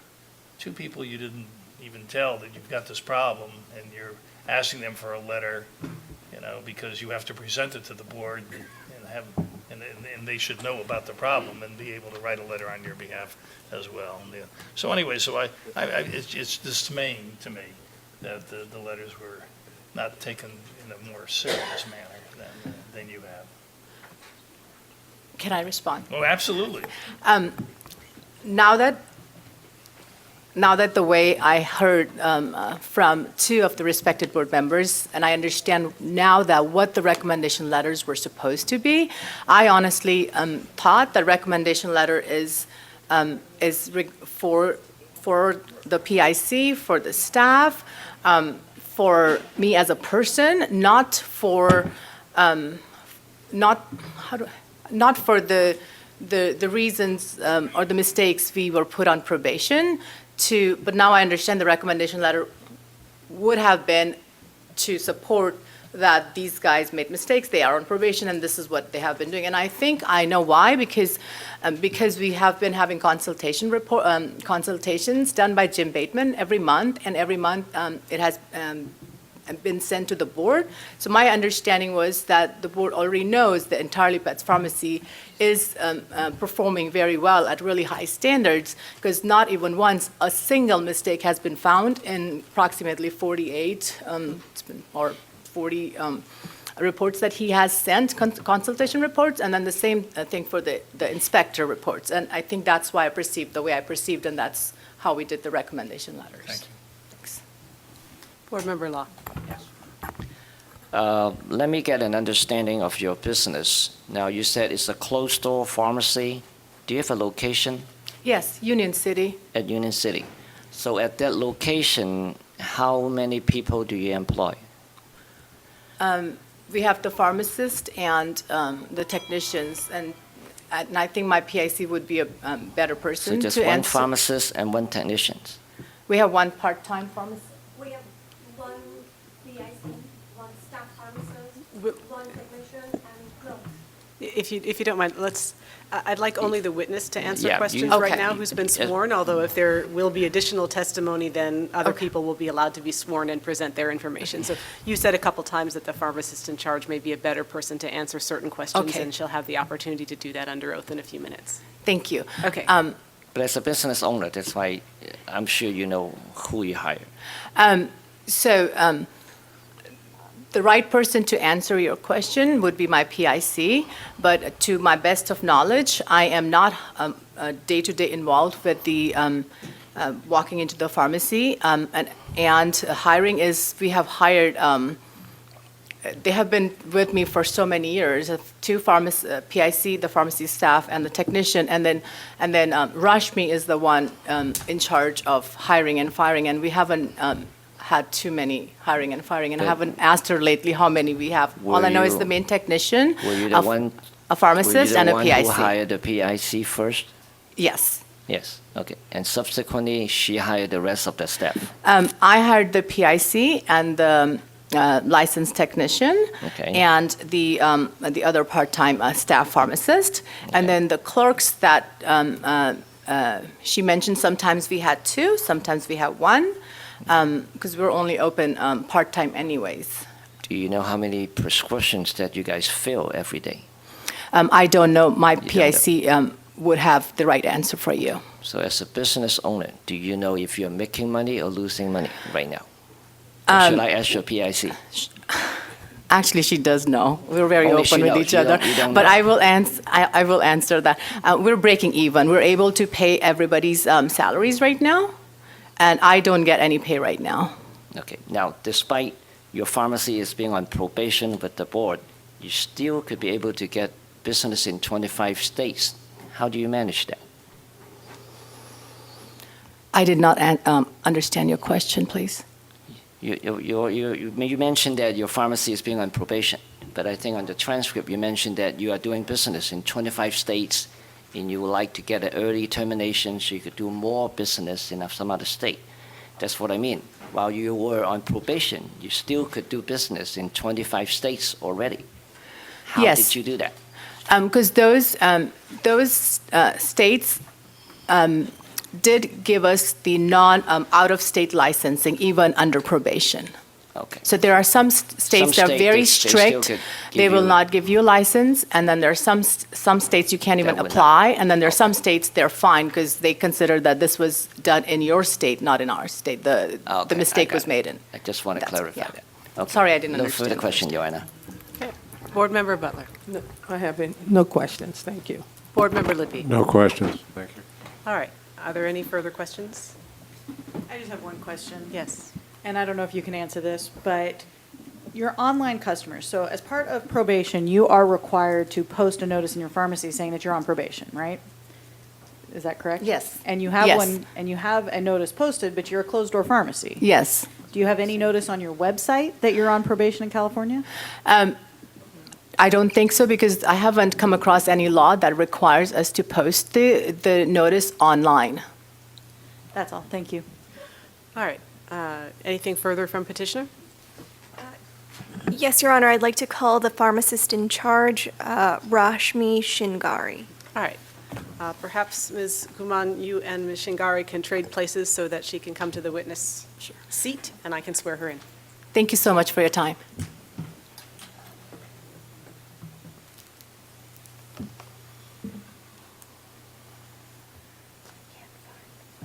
Would you please raise your right hand? Do you solemnly swear or affirm under penalty of perjury that the testimony you'll give here today will be the truth, the whole truth, and nothing but the truth? I do. Thank you. Please be seated. Ms. De Rivera. Please state your name for the record. And if you would be so kind as to spell it as well, since I'm not sure it appears on any of our documents. Okay. Rashmi Shingari, R-A-S-H-M-I. Last name Shingari, S as in Sam, H-I-N-G-A-R-I. Thank you. And are you the pharmacist in charge for Entirely Pets Pharmacy? Yes, I am. And can you describe your pharmacy training? I did my master's in pharmacy from Delhi University, and then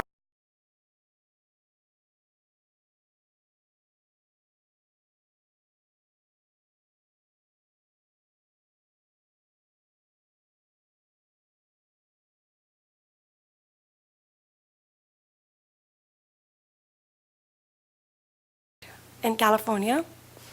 I was a pharmacy manager for Target for 7 years and Walmart for 3 years. And I also do work for Farm America. It's a long-term care pharmacy. I do work for them also. And when were you hired to serve as the pharmacist in charge at Entirely Pets? I think it was in October 2012. That was before they got licensed. And what are your duties as pharmacist in charge at Entirely Pets? Well, I see to everyday functioning of the pharmacy, very strictly by California pharmacy laws. And basically, I have set up the whole pharmacy to be compliant with the pharmacy laws. So that's what I oversee every day. And I go to work at least once a week, at least, to have a great control on the pharmacy. But then my staff pharmacist, Alan, and I am in touch all the time. And who is Alan? Alan Chang is my staff pharmacist. And can you summarize the efforts undertaken by Entirely Pets to comply with the terms of probation? We have had monthly consultations from the independent consultant, Mr. Jim Bateman, and I am always present during his visits. And then Ms. Hilda Nip, the Board of Pharmacy Inspector, comes in every quarter, and I think I've been there for 90% of her inspections. And can you tell us, are the Entirely Pets employees familiar with the terms of probation? Yes, they are. We have a binder in the pharmacy. All new hires are required to read and sign the term, sign that they acknowledge the terms of probation. And the notice of probation is posted in the pharmacy for all the employees to see. And what has been done to ensure that the containers are adequately labeled in accordance with California law? Well, I absolutely follow the requirements of the prescription center labels, and Ms. Hilda Nip has seen our labels and approved it from the very day we started the pharmacy. So it's like follows everything, the 12 font sans serif font, the name of the patient, owner, everything that the law states. And what measures have been taken to ensure that the medications dispensed do not deviate from the prescriptions? Every prescription is finally checked and bagged by a pharmacist. It's mostly me and Alan. So every prescription is finally checked by the pharmacist. And from your perspective as the PIC, how has the terms of probation affected Entirely Pets Pharmacy? Well, I'm not very concerned with the financials because I'm an employee. I get paid a fixed salary. But I think the owners are having a hard time keeping up with the probation cost, keeping up with the consultation cost, and the VIPs, was the application had to be withdrawn. So yeah, I think the owners have suffered. I think they were negative for many years. They just started breaking even. But financials is not something I really go into. But yeah, owners have been telling me they're having a hard time keeping the pharmacy afloat. Yes. If the board does decide to terminate probation, how will you ensure that Entirely Pets doesn't make the same mistakes that it did that resulted in the board's discipline? Well, since Entirely Pets is supervised by licensed pharmacists now, I think it should be totally okay because they understand that licensed pharmacists have to be on duty to do final checks and back their prescriptions. I think Entirely Pets pharmacy owners do understand that pretty well now. And they have been very compliant. For the last 4 years, they have never interfered with the, whatever I or, Ms. Hilda Knipp or the consultant decide to do. They have been very compliant with everything. I have no further questions. Hang on a moment. Do we need to take a break? No. Okay. Then, Ms. Jarvis, do you have any questions for this witness? I have no questions. All right.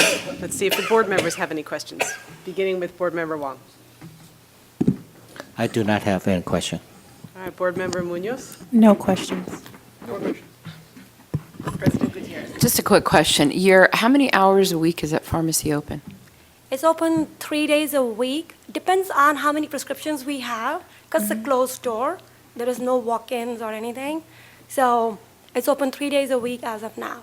And you're there all 3 days? No, I'm here. They're only on Fridays. And Monday, Wednesday, Mr. Alan Chang is there. Mr. Allen, okay. Roughly how many prescriptions are you filling? I would average about 400 to 500 a week. Okay. And how are you performing counseling? Oh, it says on the invoice, in case of any questions, please, there's an 800 number that they can call to discuss their prescriptions with the pharmacist. Okay. So it's dependent on the It's on the invoice. invoice. Yes. Okay. Thank you. You're welcome. And they do call. Vice President Veal.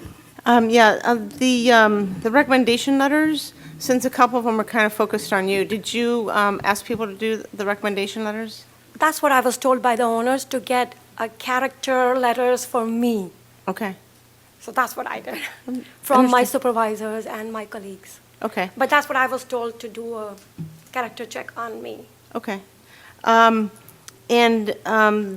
you have, since you are a closed door, have you ever had any consumers call up and ask about the pharmacy being on probation? No. And the employees, they go through the notebook, but do they understand? Sometimes you can read, but you don't understand, so that you can sign off, but do you feel like they understand why they're on probation? I hope they do, because nobody has ever come to me and said, I don't understand. So. Okay. But So we do make they've them read read. the book. We do make them read the binder, Okay. and they sign it off, and Ms. Knipp has seen the binder with all the signatures. Okay. Thank you very much. Board I Member have no Weiser. questions. Board Member Law. So out of the 400 and something prescriptions that you fill, what proportion of them are e-prescriptions and what proportions of them are mailed-in prescriptions? Oh, I see. Okay, there is nothing called e-prescriptions. For the There is vets, no they don't e-prescription, do e-prescription. No, so Okay. basically, We didn't know that. yeah, there's no e-prescription. I'm like, thank God, please, there is no e-prescription. Okay. So what do? They wrote the prescription. So basically, if you were to go online, Right. you would give me your vet's phone number, and basically I will send a fax to your vet, which will be on the pharmacy letterhead, requesting a prescription for your dog. Oh, I see. And the vet would fax it back to Entirely Pets Pharmacy fax To you. to me, and that becomes a prescription. I see. So they normally don't get a written prescription from And the vet 25% people do mail in. Some, They okay. do mail in. 25% is mail in, but it's quite a hassle because they spend 3 days mailing in, then it takes 3 days to mail out. To contact the vet is much faster, Right. and I do a lot of verbals on the phone with the vets. And the majority of these are in California? No, they are 26, 27 So this states. is like 20, all the 27. 27 states. That they we are they could licensed in, vaccine per prescription? Yes. Okay.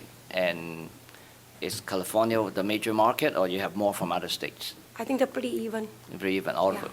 Do you have international I think there is a letter from the law office. Mm-hmm. There are some countries that would let the US licensed pharmacies ship to them without any extra, paperwork. And Ms. Nip has again seen that letter from my lawyers, and we ship to only those countries. I think there are 13 or 14 of them, which do not require the US pharmacies to have extra licensing to ship to them. I see. So those are the only ones. Okay, thank you. You're welcome. Board Member Butler. No questions. Board Member Lippy. No questions. Just one follow-up question also. So the only transactions you do in there is just counting and pouring? You're not doing any compounding at all? Oh, no compounding, no controls. Thank you. They're pretty simple. They're like packaged, like hard card. They're like 6 month. So simple, very simple than human pharmacy. All right, any other board questions for this witness? Ms. Jarvis, any other questions for this witness? No, thank you. All right. Ms. De Rivera, anything else for this witness? Nothing further, Your Honor. All right, any other evidence for the petitioner? No, Your Honor. Okay, then before we conclude this hearing, I'd again like to invite each of you briefly to summarize for the board your positions, beginning with Ms. Jarvis. Thank you, Your Honor, and thank you to the board for your attention this morning. I only have two concerns about this petitioner. The first being that the online customers in California really don't know that this PHY is on probation. That's something that obviously they can look up on the board's website themselves, but I think a lot of customers, particularly online customers, aren't going to think to do so without a notification. So I think that term of probation has been sort of obviated by the fact that this is a closed-door online pharmacy. My other concern is that the letters of recommendation, I have to say, per the statute, are poor at best. With that said, however, this pharmacy does seem to be doing a lot to make sure that they are within the requirements of the California board. They seem to be filling a market that has a need, and therefore I have no recommendation at this time. Thank you. Ms. De Rivera. Entirely Pets Pharmacy respectfully requests that probation be terminated. As you have heard today, it has made significant errors to correct its transgressions.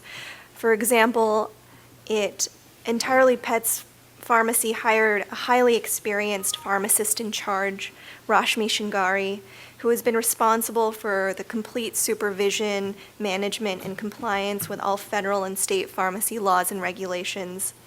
In addition, as part of its probation, it enlisted the help of consultant James Bateman, who has performed monthly audits of the pharmacy to ensure that it is in compliance. And Entirely Pets has also submitted to regular inspections by the board. Additionally, the pharmacy has taken steps to repair its reputation in the community. It consistently strives to meet the needs of its customers and to provide a safe and competent pharmacy practice. And in an effort to give back to its community, Entirely Pets has engaged in community service efforts by, for instance, partnering with the Union City Police Department to provide goods for the canine program. And in fact, I would say that the pharmacy has flourished since it has been placed on probation. But after approximately 3 years, approximately 4 years, it believes that probation is no longer useful. Entirely Pets is attempting to grow its online business, and it has succeeded in some ways, but it seeks to do more. Therefore, Entirely Pets respectfully urges the board to lift the probation, allow it to practice with an unrestricted license. Thank you. Thank you. So with those remarks, we'll conclude the hearing on this petition. The board will take the matter under submission and deliberate about it and issue a written decision. So, thank you very much. Thank you. Thank you. Okay, we'll take a 5-minute break and then come back and go on with the Ledge Reg Committee report. I'm going to run and get my letter. Okay. So we'll be back at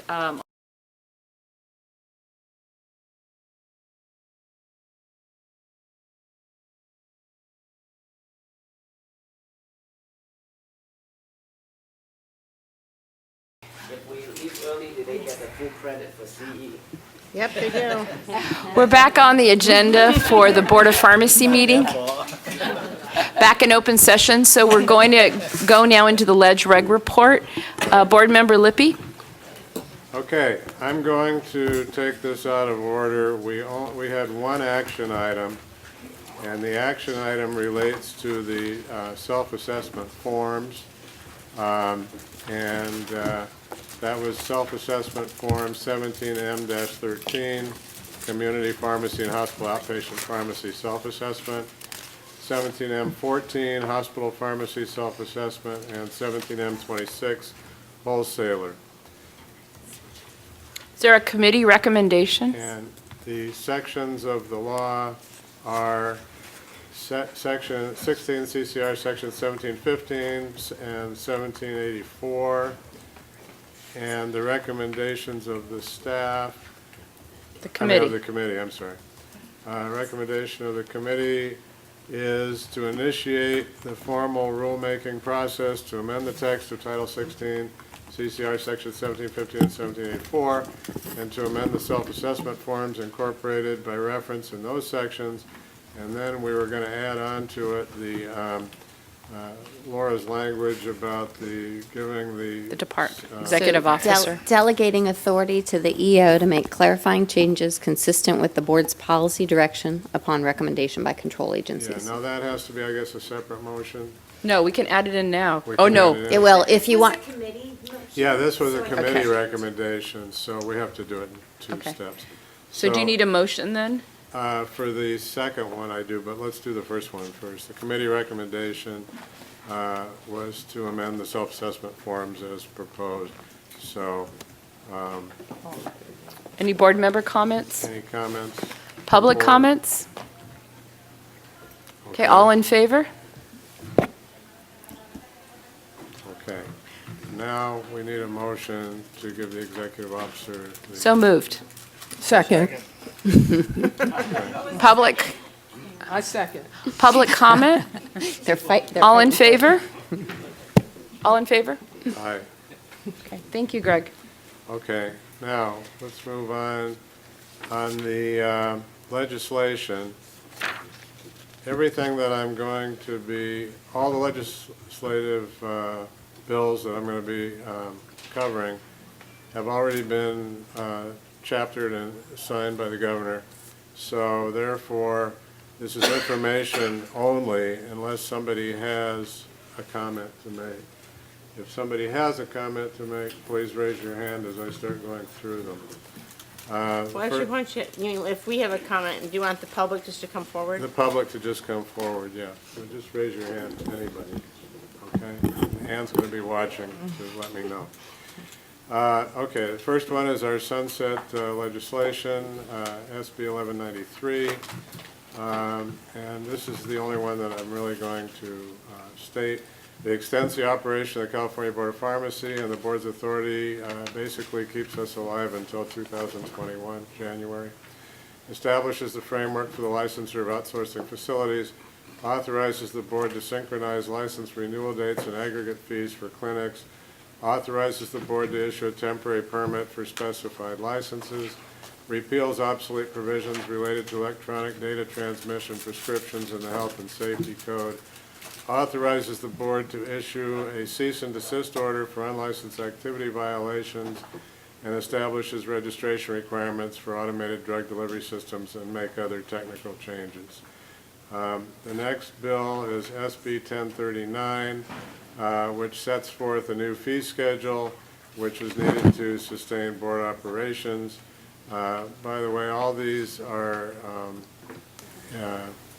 in attachments. You can read all the text in the attachments. Next one is AB 1069, and this measure allows a pharmacy to repackage donated medications for dispensing to indigent patients if such repackaging is performed and dispensed through a dedicated pharmacy. The next one is AB 1114, which establishes the process for a pharmacist to be reimbursed for specified services provided as a benefit under Medi-Cal. The services include furnishing naloxone, furnishing travel medication, furnishing self-administered hormonal contraception, initiating and administrating immunizations, and providing tobacco cessation counseling, and furnishing of nicotine replacement therapy. The committee was advised during the public comment on the item that there appears to be confusion among the regulated public about the measure and the timing of when reimbursement can be sought. The committee was advised that the measure will require action by Medi-Cal and perhaps the federal government. Next, AB 1386 authorizes a pharmacy to furnish epinephrine autoinjectors to authorized entities. Next one, AB 1748. Authorizes a pharmacy to furnish naloxone hydrochloride or other opioid antagonists to a school district, county office of education, or charter school under certain conditions.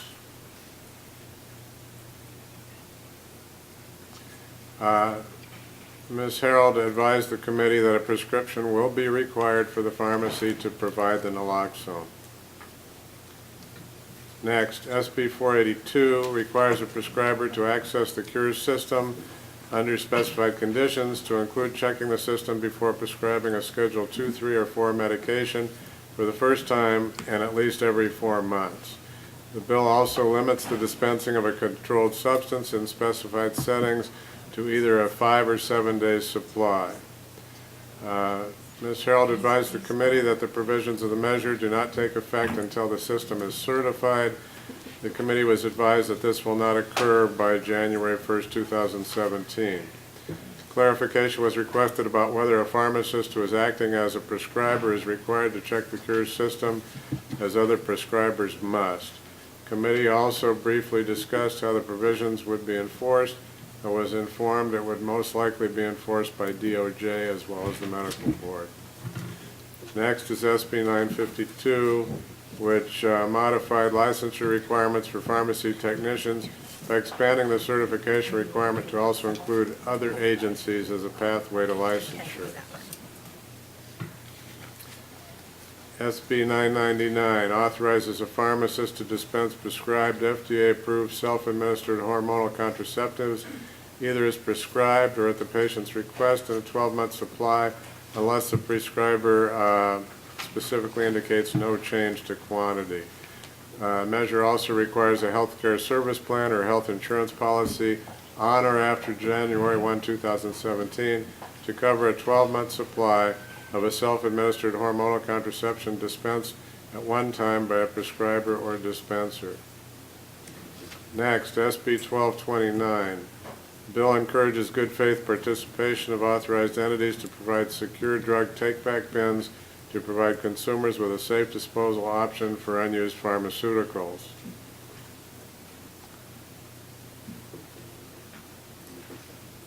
Okay, next one would be, that's the end of the legislation. Now we're moving on to regulations. All these regulations are to, well, let's see. Yeah, but they're all to amend. Okay, these are approved by the Office of Administrative Law. Okay, this is related to advanced practice pharmacists. The board initiated formal rulemaking to add Title 16 CCR Section 1730.2, establishing the certification program criteria for advanced practice pharmacists. Okay.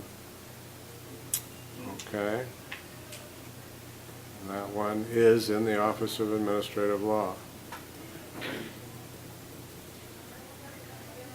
And, I mean, it was approved by the Office of Administrative Law. There's another one pending that's going to OAL soon. Yeah. Because it's a but- two-parter. Right, but this one has been approved. Next one also approved is regulation to add Title 16 CCR Section 1746.4 related to immunizations, vaccinations. Board initiated formal rulemaking to specify the requirements for pharmacists to administer vaccinations. And this also has been approved by the Office of Administrative Law. The next one is to amend Title 16 CCR Section 1735 and 1751 at sequel related to compounding. The board initiated formal rulemaking to amend the sections I just stated related to compounded drug preparations.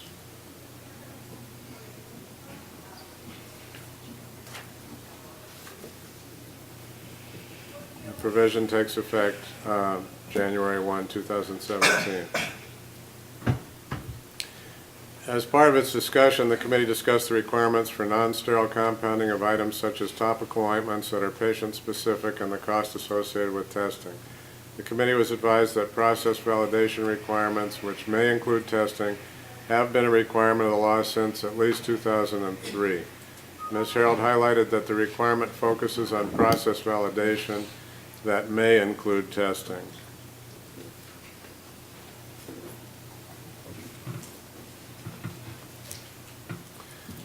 The next ones are board adopted, submitted for administrative review to the Department of Consumer Affairs or the Office of Administrative Law. This one is proposed regulation to add Title 16 CCR Section 1730, 30.1, and 1749 related to advanced practice pharmacists. The board initiated formal rulemaking to add these sections that I just stated related to the licensing requirements for advanced practice pharmacists, and this is in attachment 7. Next one, proposed regulations to add Title 16 CCR Section 1746.5 related to travel medications. The board initiated a formal rulemaking to add these sections that I just mentioned related to the furnishing of travel medications. Again, these are either in the OAL or the DCA. Question. Attachment. It's been submitted May the 9th. Is there any update on that? Yeah, it's not out yet. Laura, any way we could put a rush or get a quicker response? I mean, it's been like 5 months. Is this the, I'm sorry? This is a travel medication. Travel medication. I can check on it. I know it's through our office, so I'm not sure where it is. Right. I don't know. Yeah, I've been asked about I've been that at tracking committee, these too. closely with Ginny and Laura. So we really focused on the first one, which is the APP pharmacist, 1730.1. So we've instructed staff and council to expedite that one because we believe that has the most dramatic impact Right. over the travel medicine. So we'll track on this one as well. But still, when it's like over 5 months, I mean, Yeah, It's there- taking a while. There's a number of Right. them. With lots of them That's coming the due. oldest. right. There are some in August that also have the same situation. Thank you. Okay, next one is board-initiated formal rulemaking to amend Title 16 CCR Section 1760 related to the board's disciplinary guidelines. That's attachment 9. Next, board-initiated formal rulemaking to amend Title 16 CCR Section 1744 related to drug warning labels, and that's in attachment 10. Next, board initiated a formal rulemaking to amend Title 16 CCR Section 1707.5 related to the inclusion of generic 4 on a patient-centered drug label. The text of this can be found in attachment 11. Next, board initiated a formal rulemaking to amend Title 16 CCR Section 1732.05, 1732.2, and 1732.5 related to the board's continuing education requirements, and this can be found in attachment 12. The next group, rulemaking file being prepared by staff for submission to the Department of Consumer Affairs or the Office of Administrative Law. Board approved draft text to delegate to the executive officer the authority to adopt regulation changes that are deemed to be, quote, without regulatory effect in accordance with Title I CCR Section 100. This will be found in Attachment 13. Next is board approved to initiate rulemaking for open comment period. Board initiated a formal rulemaking in July to add Title 16 CCR Section 1715.65 related to inventory reconciliation report of controlled substances. The 45-day comment period began on September 16, 2016 and concludes on October 31st, 2016. You can read about it in Attachment 14.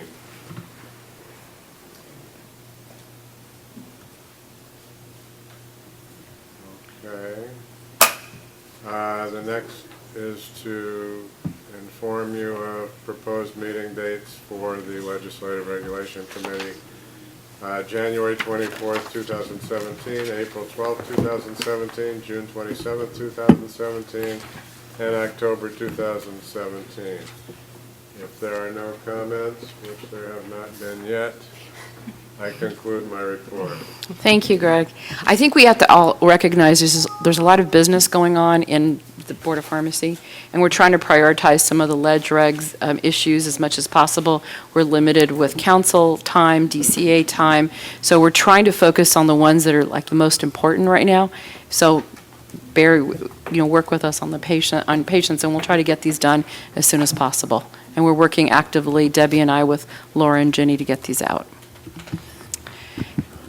All right, yeah, we are now have adjournment. May I make a Yes. comment?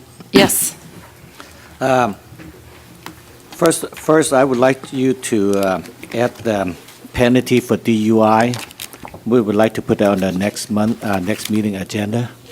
So is that something, Laura, that would be part of the disciplinary guidelines? Yes. I mean, so the model penalties are addressed usually through the disciplinary guidelines, which are in the final stages of being reviewed.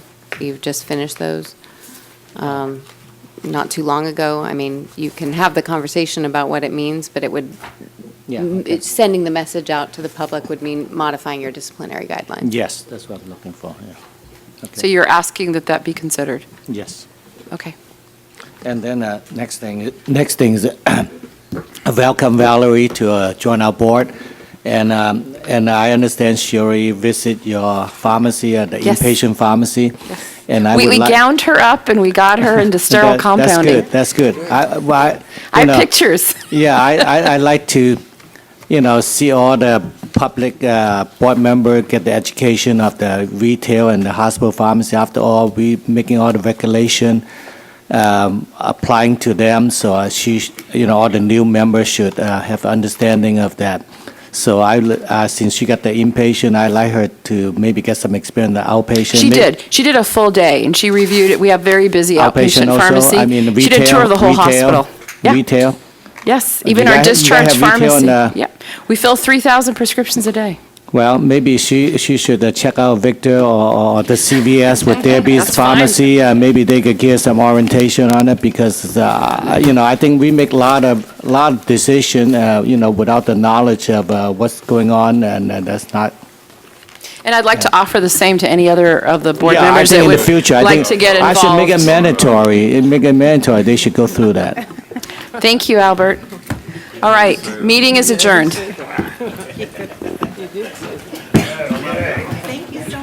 Good job.